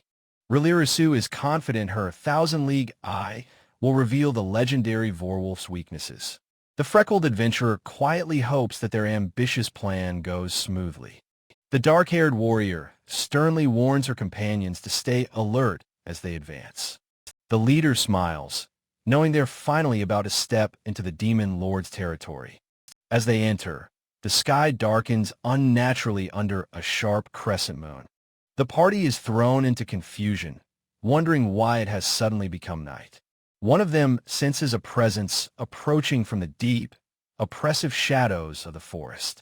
A figure's boots step onto the leafy ground, its arrival foretold in legend. The narration describes its monstrous form, with the horns of a sheep and a cicada mask. This being is an omen of rebellion against the gods and misfortune for all mankind. It is said that this entity is the hero of an ancient, epic tale. In a brief flashback, Relenoir reads from a book identifying the legend of Magen Velner. Ryudo, in his terrifying disguise, stands revealed, telling the adventurers to prepare themselves. The party readies for battle, Relirasu sensing the immense dark magic radiating from him. The leader asks what is wrong, and she cries out that his status is completely blank. The masked figure offers a polite, if chilling, greeting to the stunned adventurers. He introduces himself as Fujin, sent to welcome them on this fine day. Fujin calmly states that he has not come to fight, but to negotiate. The party's leader is taken aback, confused by the sudden offer to talk. Fujin gets straight to the point, demanding they remove the mark on the Almirage. The leader scoffs, asking what possible benefit they could gain from such a deal. Fujin offers them the simple guarantee of their lives and asks to seal the deal. Relirasu processes his offer for a moment, her expression hardening with understanding. She laughs defiantly, declaring the negotiation a failure because this is their job. Fujin calmly acknowledges her refusal, his masked expression unreadable.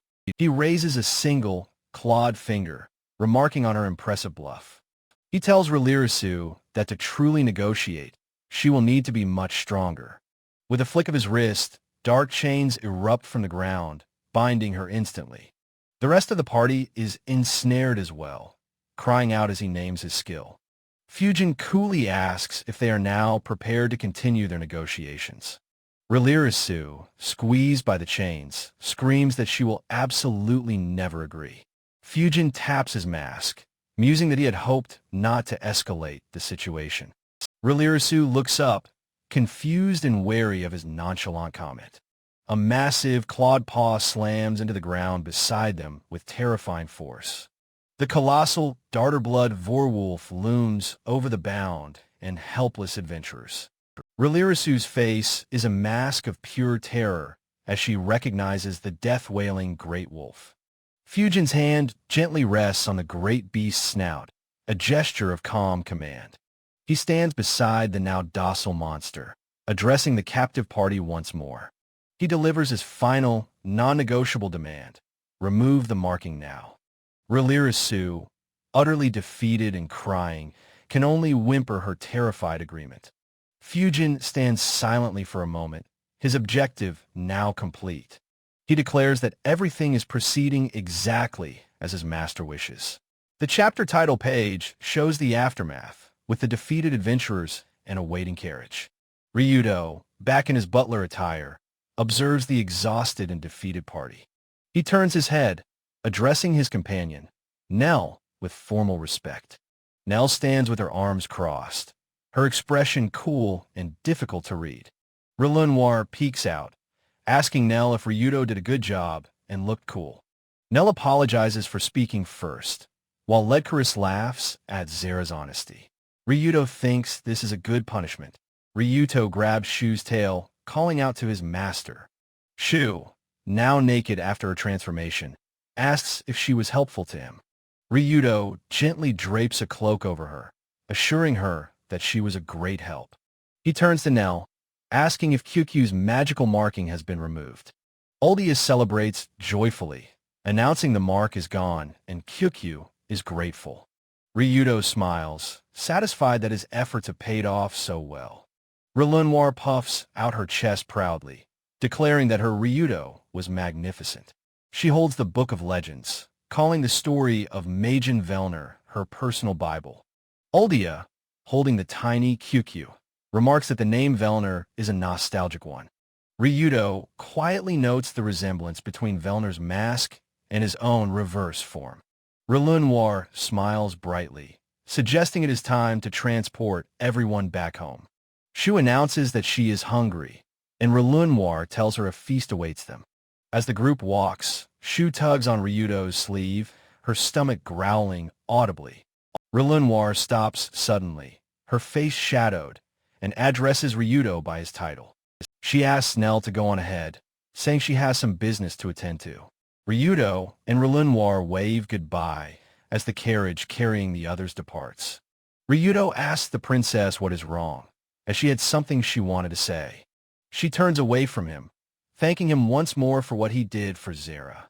Ryudo reflects that he and Zara have much in common, a shared understanding. Relenoir laments her own powerlessness, frustrated that she could not save Zara herself. Ryudo passionately insists that she is wrong, that she was the one who saved him. Relenoir smiles softly, thanking him for his kind and reassuring words. She reflects on how everyone in the castle has become a true family to her. Ryudo quietly agrees, understanding that this is why he was the one for the job. Relenoir lets out a small, delighted laugh, charmed by his earnestness. Ryudo beams, telling her that she is, in fact, truly amazing. She looks at him with a gentle, radiant expression, the world sparkling around her. She leads him into a secluded part of the woods, asking if he will hear her secret. She clarifies that it is about the distorted, painful history between herself and Nell. The scene shifts to a new location, the great forest of the elves. Demon Lord Alt stands before two elven nobles, one of whom is Regulus Elmel. Regulus asks Alt if he truly believes the elven chief will agree to speak. Alt looks worried, admitting that he will be in trouble if they refuse. He reveals he needs information on the great dungeons, like the Great Hole of the Sky. Regulus believes the secrets of these unconquered realms may hold a solution for them. He states grimly that if this fails, they will have no other options left. A chaotic flashback shows Relenoir afflicted by a curse from a rampaging, shadowy wolf. Regulus explains that this forbidden art sealed away Relenoir's powerful arcana. He asks Alt if he understands the gravity of the situation so far. Alt confirms he knows that using such black magic is an act of high treason. Regulus delivers a chilling ultimatum. If the curse cannot be broken, he will kill Nell. The story jumps back 10 years, to the grounds of the Demon Lord's castle. A young Relenoir effortlessly casts a complex spell, much to the awe of a young Nell. Nell narrates that her cousin was a genius, mastering advanced magic at only 5. Nell dreamed of one day fighting alongside her to protect their kingdom together. But she sighs in frustration, knowing it was only a dream due to her weakness. Her own attempts at magic result in nothing more than a pathetic, fizzling spark. A young Nell stares with weary frustration, unable to advance her magical skills. Her father dismisses her, ending her magic practice for the day. He notes her exhaustion, offering dinner at the Demon Lord's castle. She can only manage a quiet, defeated yes in response. Her internal thoughts reveal how no one ever supported her dream. A tangled scrawl of lines represents her crushing realization she has no talent. In a brighter memory, a cheerful Noir proudly shows off a slain monster. Her friends, Zara and another girl, praise her incredible power and skill. Zara recalls how she was shy at first, but they all quickly became friends.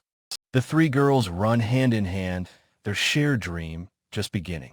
A determined young Nell vows to her father to master magic to protect them.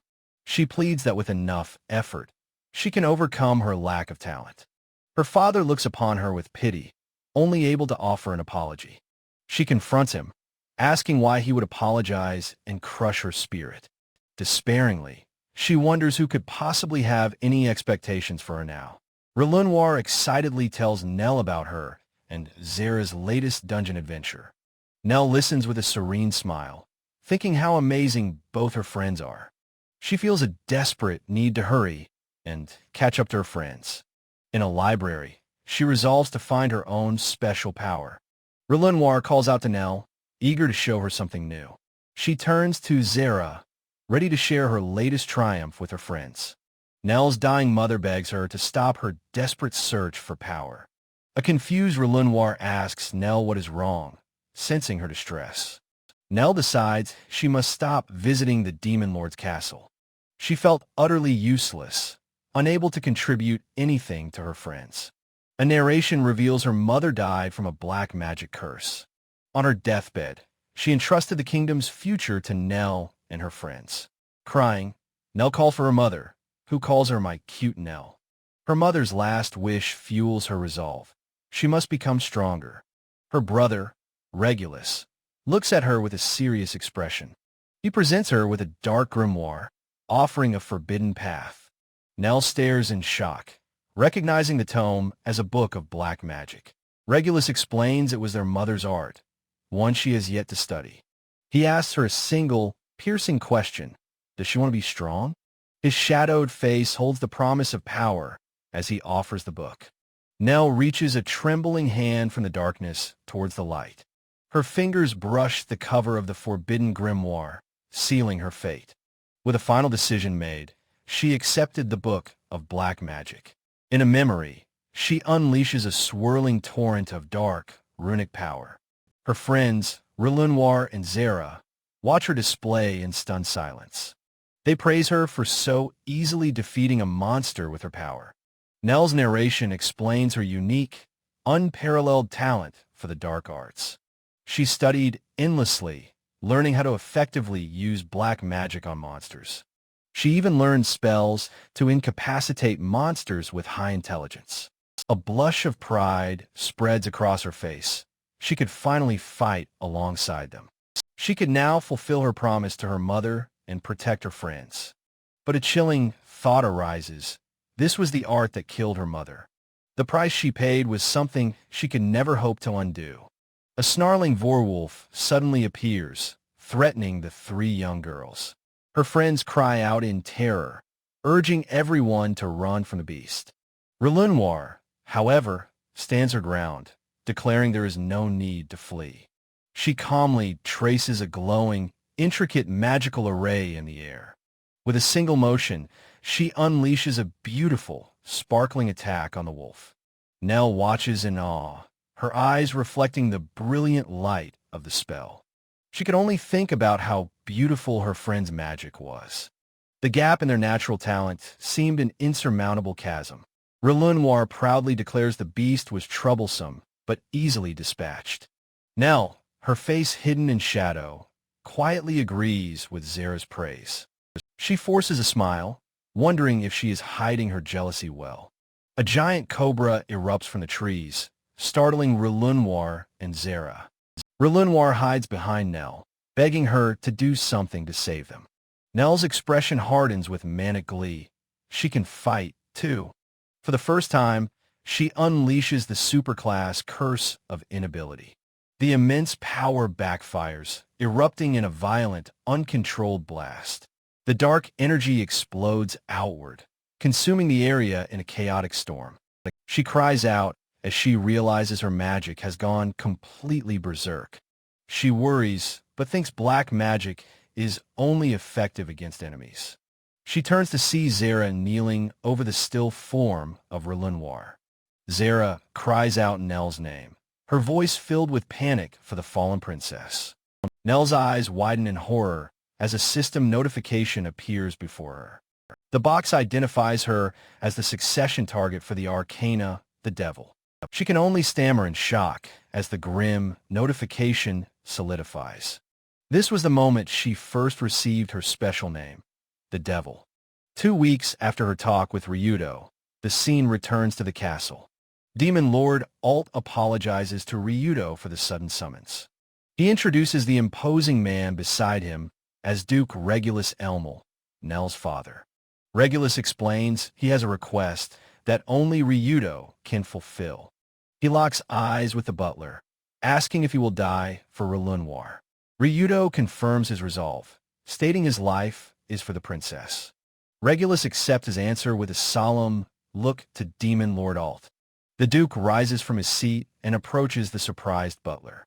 He bows deeply, an act of supplication that stuns Ryudo into silence. The Duke begs Ryudo to stake his life on a desperate mission. He asks him to save Nell from the dungeon, where she seeks atonement. A diagram explains the nature of unconquered dungeons and their powerful cores. Alt lists the legendary dungeons, ending with the Great Hole of the Sky. There, a panacea called Banaqua is said to cure any curse. Regulus confirms Ryudo knew of the curse placed upon Relenoir. He explains the young Nell was unable to dispel the curse she cast. The Great Hole of the Sky is protected by an impenetrable magic barrier. However, Alt reveals there is one exception, wielders of the Arcana. He gravely explains that Nell cannot return from the dangerous place alone. Regulus whispers that though Nell may wish for death, he wants her to live. Alt reveals this is not just a plea, but a direct command from Relenoir. A young Relenoir had ordered him to ensure Nell did not die for her. Ryudo understands the weight of the command and accepts his duty. He formally agrees to go to the Great Hole of the Sky. Regulus whispers his thanks as Alt places a hand on his shoulder. Alt notes their party of 4 Arcana wielders is an unprecedented force. Ryudo is flustered, insisting that Lady Relenoir must not be sent to fight. Demon Lord Alt instructs Ryudo to see Zara to her room. An elf woman bursts in, announcing her grand arrival to the Demon Lord. Alt introduces her as Ledcaris Imra, a hero known as the Chariot. Ledcaris suggests a duel with Ryudo before they leave for the Great Hole. She rushes past him, declaring her intent to give Zara a proper scolding. A startled Zara opens her door, dressed only in her undergarments. Ledcaris smirks at the sight while Ryudo stands by, completely flustered. Zara's face is a whirlwind of pure, unadulterated embarrassment. She slams the door, screaming apologies and telling them not to look at her. Ledcaris laughs, demanding that Zara come out and fight her instead. A few minutes later, the conversation in Zara's room turns to Nell. Zara speaks of Nell as a dear older sister she is determined to save. She suggests they travel to the dungeon first and devise a plan on site. Ledcaris muses that her true interest lies with Zara and the dark-clothed demon.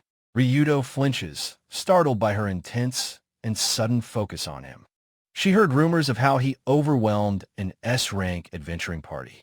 She can smell it on him, the intoxicating scent of an overwhelmingly strong person.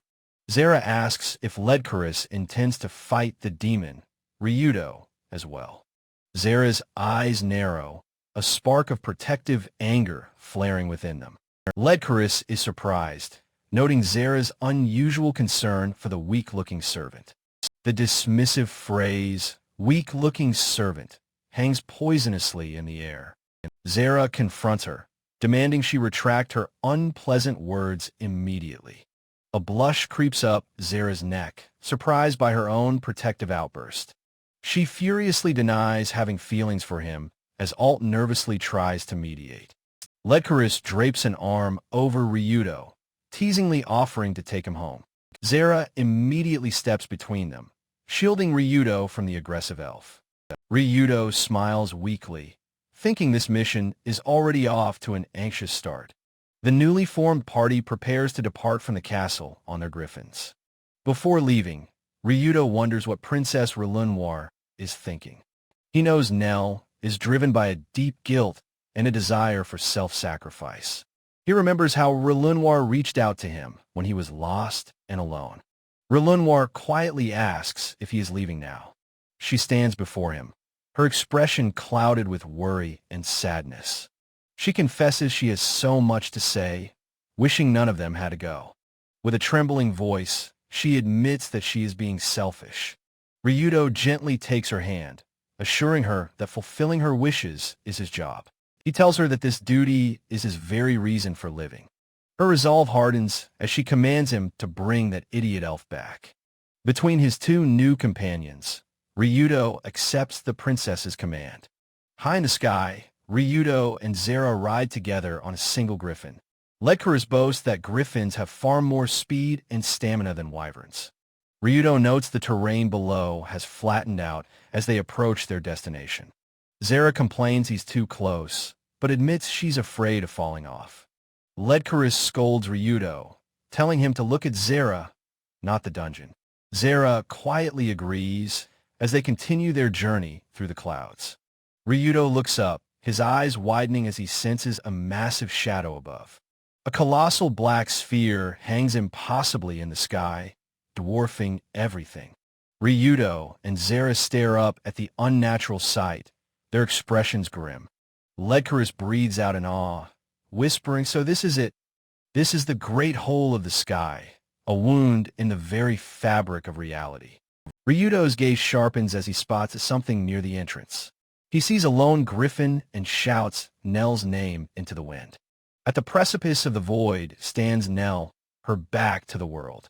With a look of solemn resolve, she steps into the oppressive darkness alone. The massive form of the sky dragon, Oldia, suddenly appears, blocking their path. Ryudo grits his teeth, realizing they won't reach the hole in time. In this desperate situation, he knows he must act.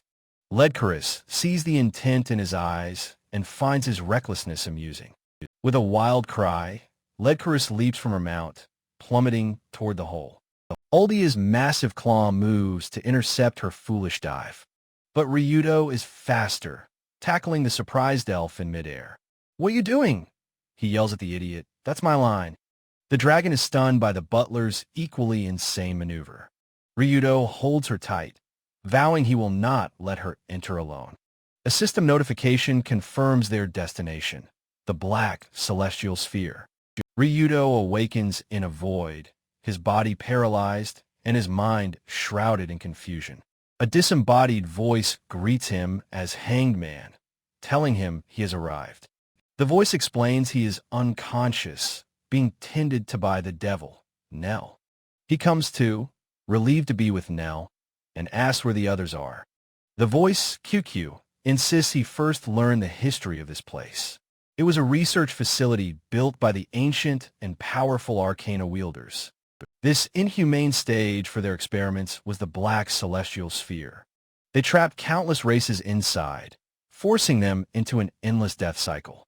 When the facility was abandoned, its immense magic created the dungeon. From the suffering of countless victims, a panacea called Banaqua was created. The reason it remains unconquered is its guardian, a G-rank gremlin. For eons, it was trapped in a room, forced to die and resurrect endlessly.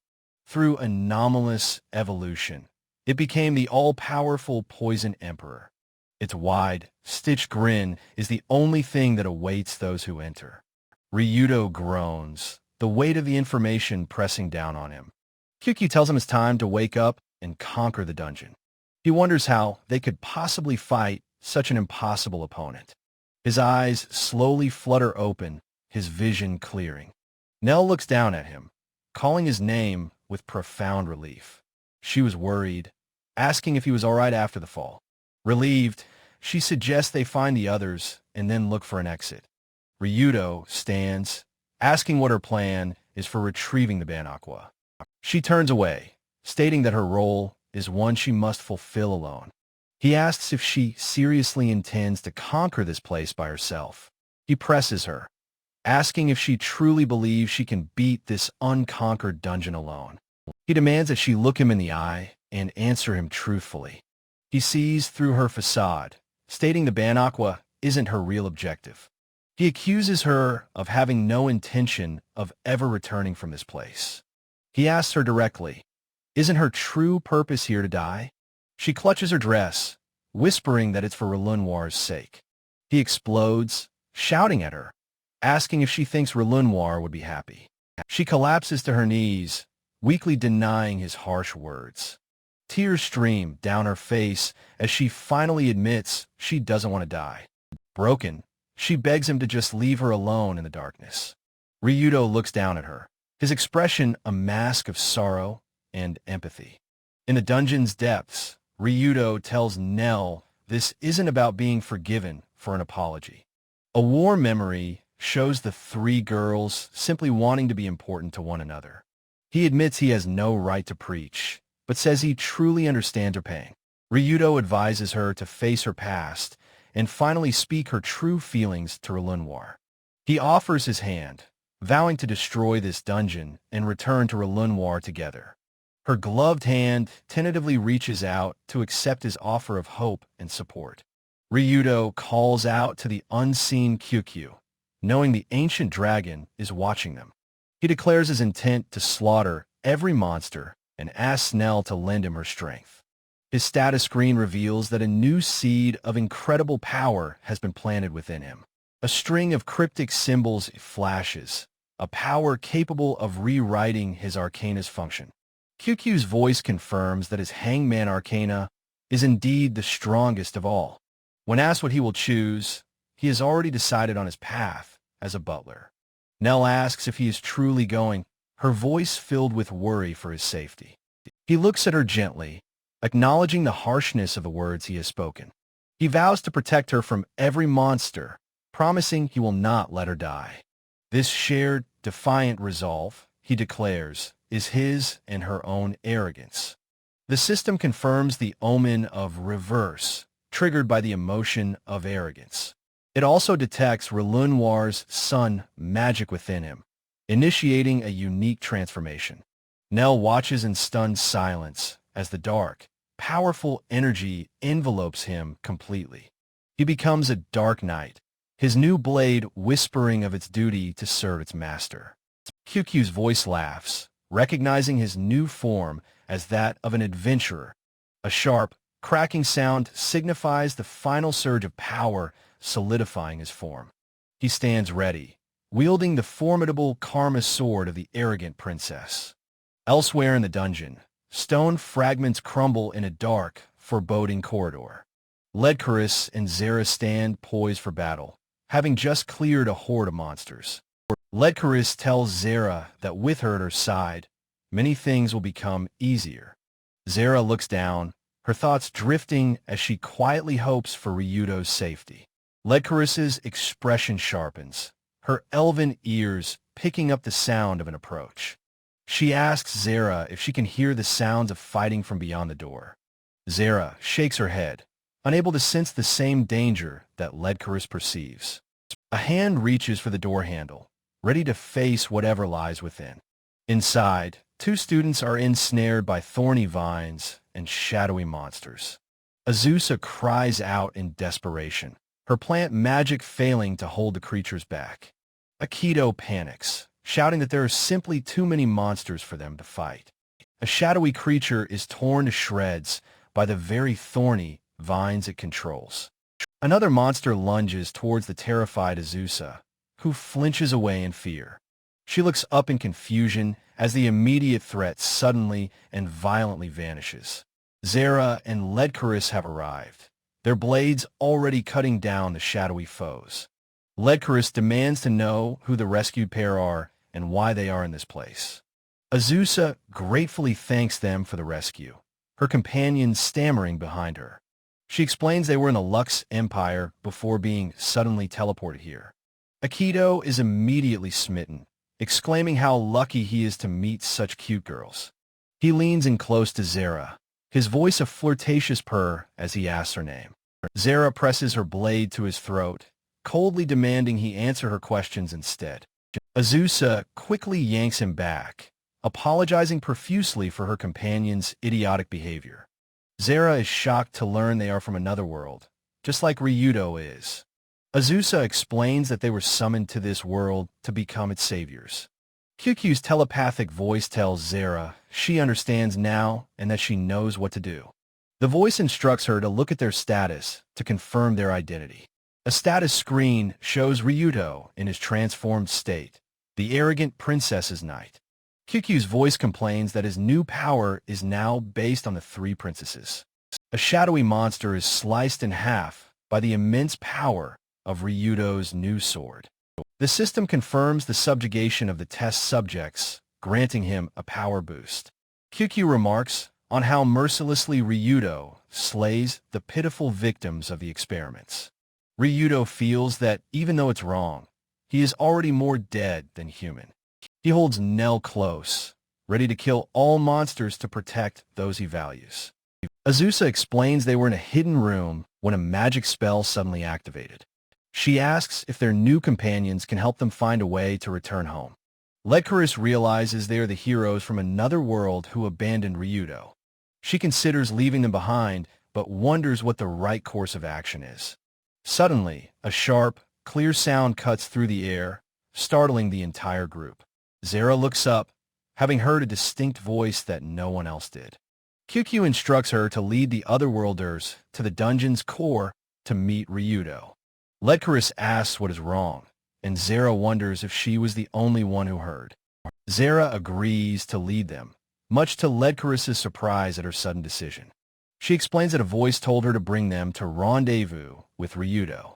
Azusa smiles brightly, thanking her and agreeing to follow their lead without question. Akito daydreams about being the protagonist on an adventure with three beautiful girls. Ledcaris explains the dungeon has a complex structure with many branching paths. Akito becomes lost, but Zara confidently points them down the path to the right. A map shows her unerringly choosing the one correct path through the labyrinth. Ledcaris asks how she knows, and Zara replies that the path just appears in her mind. Ledcaris realizes this must be the unique power of Zara's voice of the soul. After several hours of walking, the party is clearly growing weary from the trek. Azusa and Ledcaris look exhausted from the endless, monotonous journey through the dungeon. They finally arrive before a massive, ornate door, the final chamber just ahead. Zara tells Ledcaris that this place feels incredibly unsettling and profoundly creepy. Akito demands to know why they took a safe route instead of the shortest one. Ledcaris steps forward, ready to defeat the boss and finally clear the dungeon.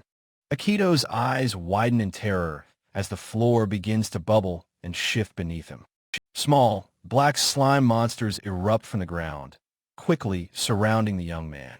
Zara and Azusa scream at him to run away from the sudden, terrifying ambush. He stumbles and falls to the ground, paralyzed with fear as the creatures close in. Zara leaps into action, her sword a silver arc that slashes through a nearby slime.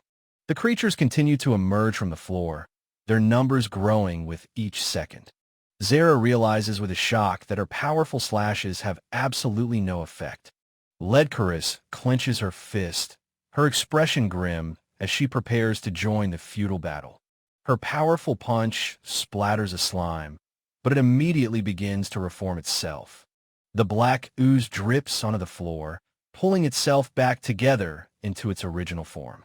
The creatures reform, their single, white eyes staring blankly at the warriors. Ledcaris concludes that physical attacks only increase their numbers, which is annoying. The party is quickly overwhelmed, with no effective way to fight back the horde. Akito and Azusa watch in horror, crying out for someone to help them. Ledcaris grits her teeth, deciding to fight until her attacks finally work. Zara knows they cannot die here and resolves to use a hidden, desperate power.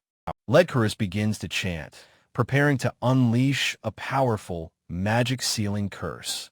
Ryudo descends from above, carrying Nell, and commands them to act now. Zara looks up, a small smile on her face as she tells him that he's late. The two summoned heroes look up in stunned silence at their mysterious rescuer. Ryudo bows politely, introducing himself to everyone as the enigmatic Fujin. The elf warrior, Ledcaris, judged him a weak-looking servant. He would be in their care from this point forward. Azusa cheerfully thanked Fujin, while Akito offered his gratitude reluctantly. She marveled that he might be the strongest person here. They explained their teleportation from the Lux Empire's magic array. Akito recalled his companion, Azusa, and her skill with a sword. Fujin noted that a cool-headed female warrior like her was rare. She was relieved to find kind people even in this world. Ryudo acknowledged her words, addressing her formally as Nell-san. He moved closer, intent on getting a better look at her. Akito couldn't help but gush over how incredibly cute she was. Exhausted, Akito insisted they rest before pushing on any further. Ryudo collapsed, complaining about the mask and the chaotic situation. Nell, recovering, thanked the diligent butler for his hard work. Zara leaned over her friend, her expression filled with concern. With great relief, Zara exclaimed how glad she was Nell was safe. She insisted they return to Relenoir's side together, no apologies needed. A single tear fell as Nell quietly agreed to go home. Wiping her tears, a new determination settled in her gaze.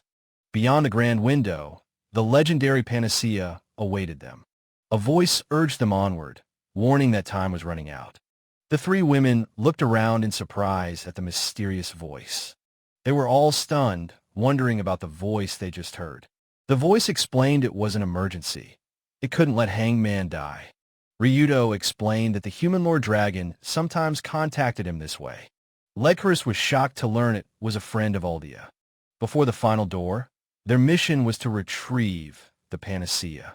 The voice wished the current generation of Arcanas good luck. A boot stepped forward, crushing a brittle bone under its heel. Ryudo surveyed the grim scene ahead, his face set with resolve. He realized with horror that the floor was littered with human remains. A soft voice welcomed them, calling them unexpected guests. Ryudo and Nell looked up, startled by the sudden voice. Atop a throne of skeletons sat the dungeon's final guardian. He observed their lack of peace, knowing they must be killed. His hand rested on his sword. There was no other way. He lamented the fate of such promising young warriors. He declared that as guardian, he had no choice but to attack. His name was the Poison Emperor, a title born from suffering. At the dungeon's heart, the Poison King awaited their death match. This was Adam, a high-ranking spirit of the Holy Sword. Ryudo, Nell, and Zara stood together, ready for the final battle. Ryudo instructed Nell to locate the magic array for their escape. He and the others would hold off the Guardian of the Core. His eyes burned with fierce, unwavering determination. He met the Emperor's strike with his unbreakable shield. Nell could only watch, shocked by the immense power on display. The Emperor smirked, impressed that he could withstand the blow. Ryudo strained against the overwhelming force of the Emperor's attack. Zara and Ledcaris seized the opening, attacking from both sides. He simply uttered the name of his silent companion, Adam. In response, Adam's eyes began to glow with a brilliant light. Zara brought her sword down with all of her might. Their blades were stopped cold by Adam's adamantite armor. Ledcaris stared in disbelief, her powerful attack completely nullified. Ryudo watched grimly as their coordinated assault failed utterly. The Emperor moved instantly, sending Ryudo flying with a single punch. He then spun around, kicking Ledcaris away without effort. Ryudo was thrown backward, unable to counter the blinding speed. Ledcaris sailed through the air, completely overpowered by the kick. Zara lunged forward, trying to draw the Emperor's attention. His fist hardened, glowing with the power of adamantite. The hardened fist pierced Zara's side in a brutal spray of blood.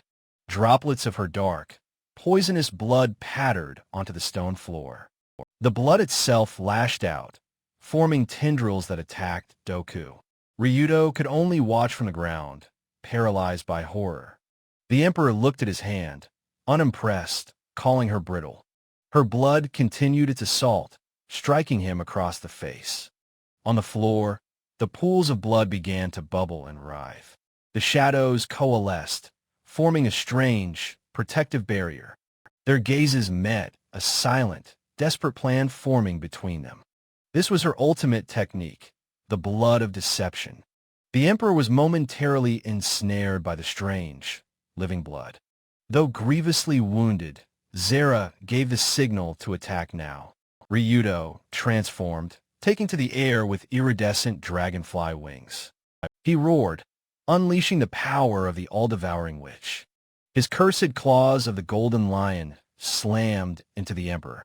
The blast of dark, poisonous energy struck its target directly.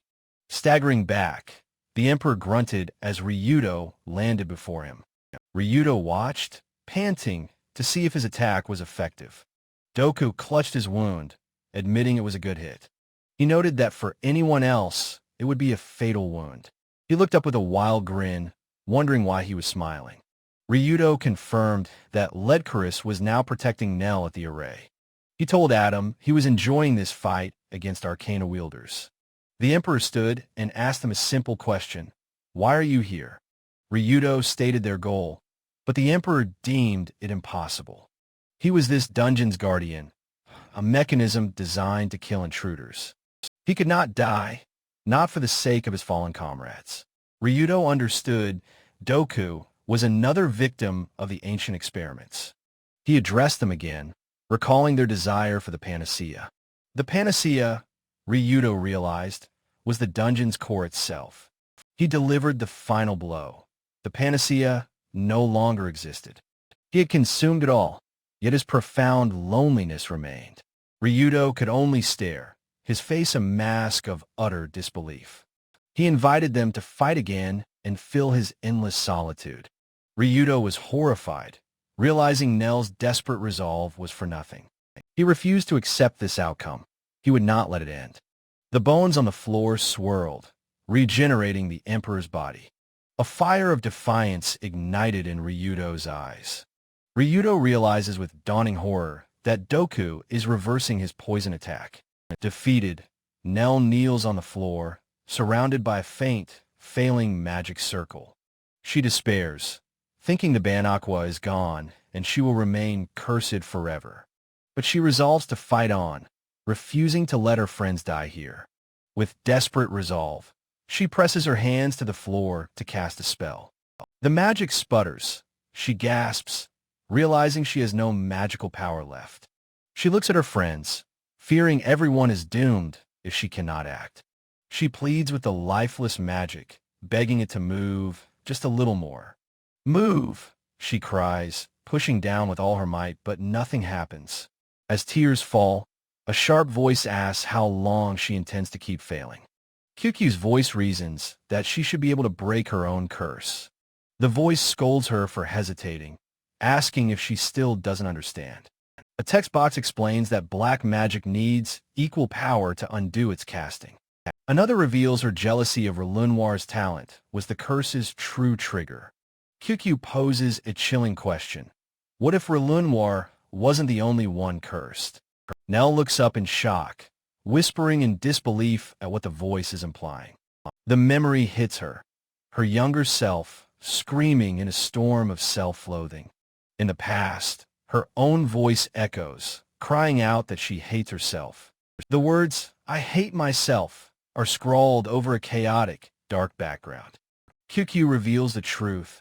It was you, Nell. You cursed yourself. This curse sealed her own magic, leaving her powerless to break Relenoir's curse. She realizes the Ban Aqua was for her, but now believes all hope is lost. Her hand clutches her robes in despair, for the Ban Aqua is already gone. Doku rises, declaring the Ban Aqua now flows within his own poisonous blood. Ryudo intercepts him with his greatsword, roaring that the fight isn't over. Doku delivers a message from the hangman. Nell must choose her own path. In a flash of movement, Doku closes the distance between himself and Nell. He reappears instantly before the kneeling elf, his intention terrifyingly unclear. A pool of black blood marks the spot where Ryudo was previously wounded. Zara and Ledcaris sense deep malice, demanding to know Doku's plan. Doku lunges toward Nell, his hand outstretched as if to strike her down. A massive sound effect emphasizes the incredible speed of his sudden movement. Ryudo slams into Doku, physically shoving him away from the vulnerable Nell. He screams Nell's name, putting himself between her and the dungeon's guardian. Doku says what she needs is not atonement, but to transcend her past.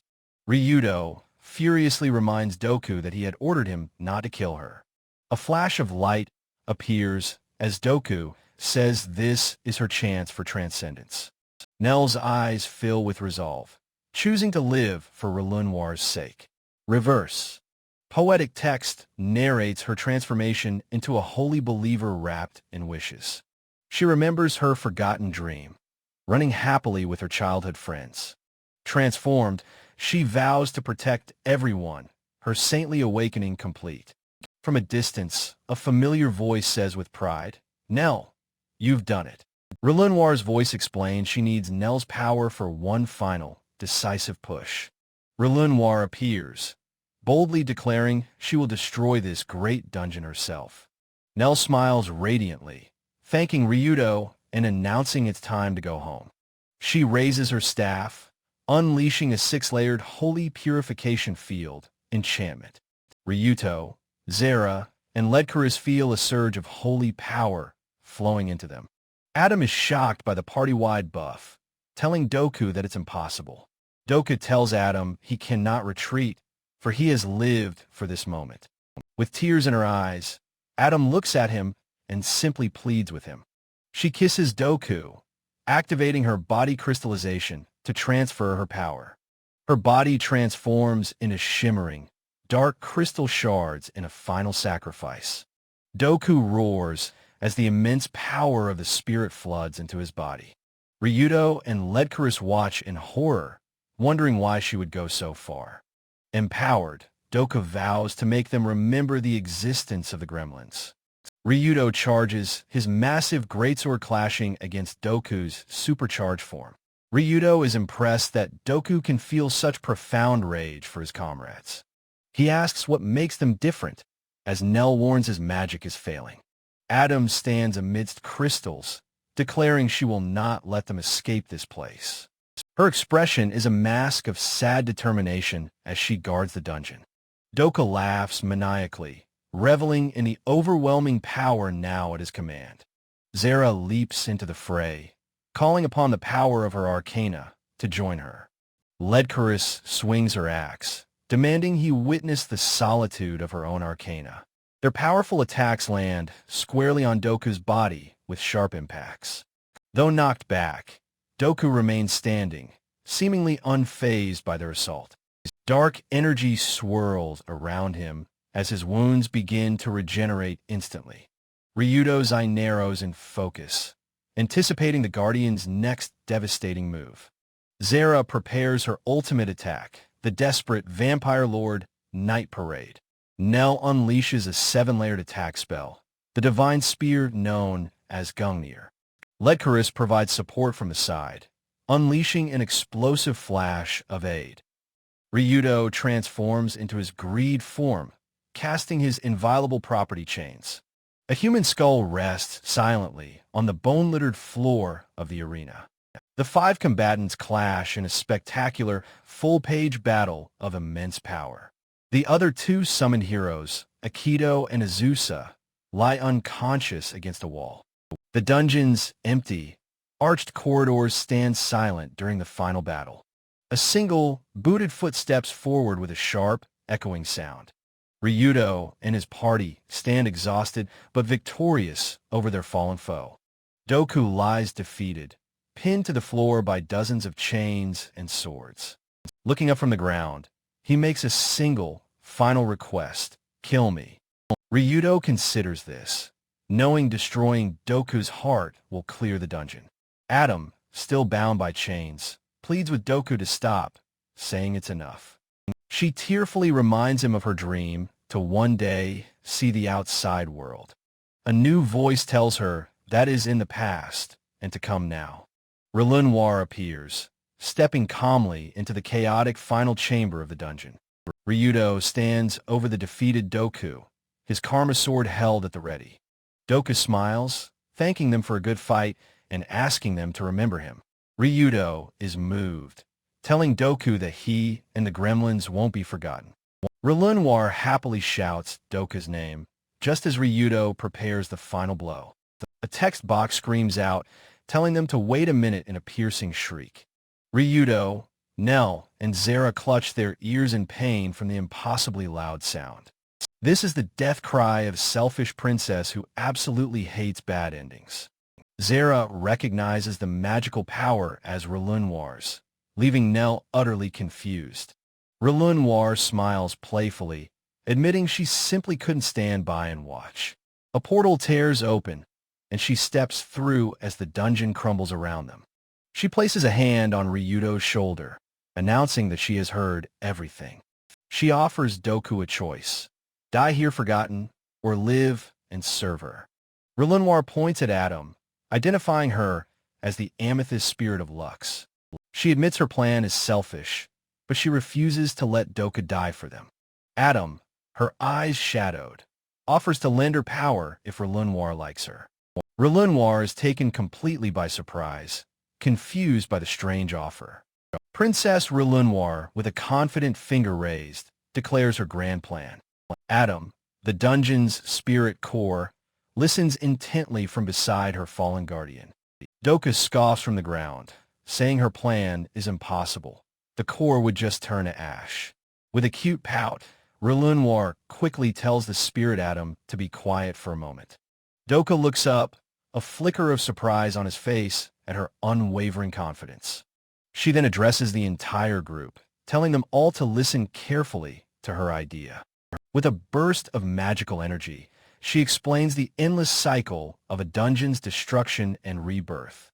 Ryudo looks utterly baffled, admitting he has no idea what a dungeon collapse even is. A simple diagram shows how a destroyed dungeon's core merely reforms a new one elsewhere. Adam stares ahead, a single bead of sweat on her brow. Realizing Relenoir speaks the truth. Relenoir explains that physically removing the core is the only way, and now is her time to act. Nell watches in awe, struck by the incredible power and foresight of her princess's arcana. Relenoir stands proudly with her four companions, admitting her magic alone is not enough to succeed. But together, she declares the five arcana wielders gathered here are the strongest force in this world. Her words hang in the air, emphasizing the immense combined power of the five of them. Adam's eyes fill with tears of hope as she tells Doku they can finally escape together. She collapses on her guardian's chest, hugging him tightly and whispering her heartfelt thanks. Ryudo presents his dark karma sword to Relenoir, who accepts it with a knowing smile. She names the blade the Blessed Black Star, a tool of both destruction and salvation. With a mighty slash, the sword strikes the dungeon's core, shattering the fabric of reality itself. Doku and Adam are thrown from the collapsing dimension, tumbling through the open air. Doku's eyes widen in pure shock as he beholds the outside world for the very first time. Adam, falling beside him, weeps with joy, exclaiming that they are finally free. Her guardian, stunned into silence, can only utter a single sound of acknowledgement. The entire party soars through the night sky on the back of the great dragon Aldea. The scene shifts to the magnificent, towering spires of the Demon Lord's castle. Inside, Doku, now in a simple kimono, holds a sleeping Adam by a sunlit window. Relenoir playfully scolds him for spacing out when she was just trying to have some fun. Doka questions if he truly belongs here after having tried to kill them all. Relenoir waves off his concerns, magnanimously forgiving him and welcoming him to the castle. Adam peers over Doku's shoulder at a cake, remarking on its wonderful, sweet smell. Nell asks Ryudo if Princess Relenoir is always this energetic and unpredictable. Ryudo, holding a tray of cakes, confirms that she was just the same when he first arrived. Nell notes that his duties must be quite stressful, and Ryudo can only laugh nervously in agreement. He smiles warmly, adding that it is thanks to Relenoir that he is who he is today. Adam's eyes sparkle with wonder as Ryudo offers her a beautifully decorated cupcake. She and Doku both take a bite, their expressions lighting up as they agree it is delicious. Ryudo admits he never cooked before coming here, but has found it surprisingly enjoyable. He confesses he only ever thought of escaping his past, never what he would do afterward. Adam leans in close, suggesting that searching for his purpose here might not be so bad. The Demon Lord's castle stands majestically against a starry night sky, lights twinkling in its windows. Ryudo stands alone on a high balcony, reflecting on his chaotic new life in this world. A montage of memories flashes through his mind. Relenoir, his battles, his monstrous transformations. Relenoir's voice softly calls his name from behind him as she steps onto the balcony. He turns to greet her formally, and she smiles, her hair flowing in the night breeze. He expresses concern for her being out in the cold, but she dismisses it. She leans on the railing, saying that she just wanted to be with him for a moment. She insists that their victory was all thanks to him, though he humbly tries to deny it. A blush dusts her cheeks as she declares that she will now grant him his reward. She tells him his gaze is too dazzling, so he must close his eyes. She reaches up, her gloved hand gently cupping his cheek as she leans in. He closes his eyes in anticipation, the space between their faces shrinking. Their lips are just inches apart, the intimate moment hanging in the starlit air. Zara and Nell suddenly appear, cheerfully calling out and shattering the romantic tension. Ryudo stammers about unfinished work as Relenoir glares, annoyed at the ill-timed interruption. Nell stands alone on the balcony, her expression thoughtful and tinged with old sadness. Relenoir points at her, saying there is something she must say, but she will forgive her. Nell looks up, her eyes wide with surprise and confusion at the princess's words. Relenoir explains she finally understands the pain and helplessness Nell must have felt. A flashback shows a young Relenoir realizing her friend must have been suffering just as much. She apologizes, saying she wanted to protect Nell, but Nell just wanted to be her equal. Nell quickly objects, her voice trembling as she insists Relenoir is not the one at fault. Zara steps between them with her hands raised, firmly telling them that is enough. She declares that since they both feel responsible, the matter is settled and needs no more debate. Relenoir and Nell clasp hands, smiling as they reaffirm their deep, sisterly bond. Relenoir suggests they all go inside for some warm tea prepared by their butler.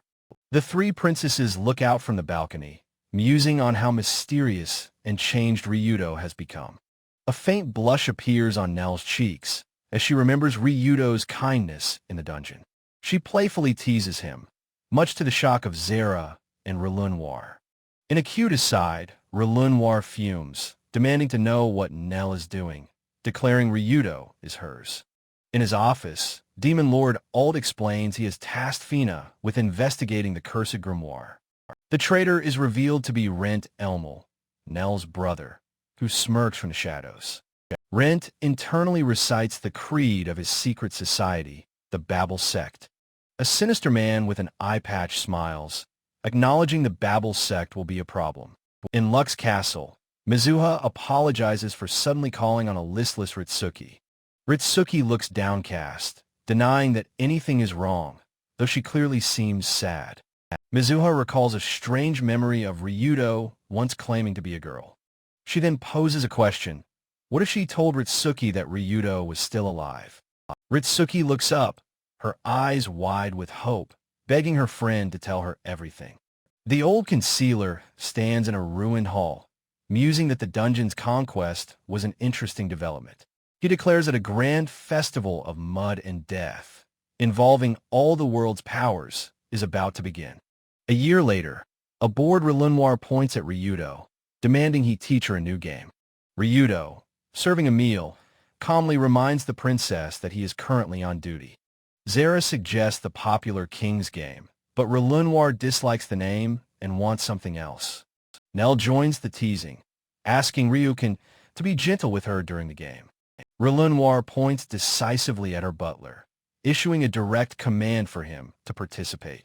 Ryudo looks flustered, holding a card identifying his location as the impregnable demon lord's castle.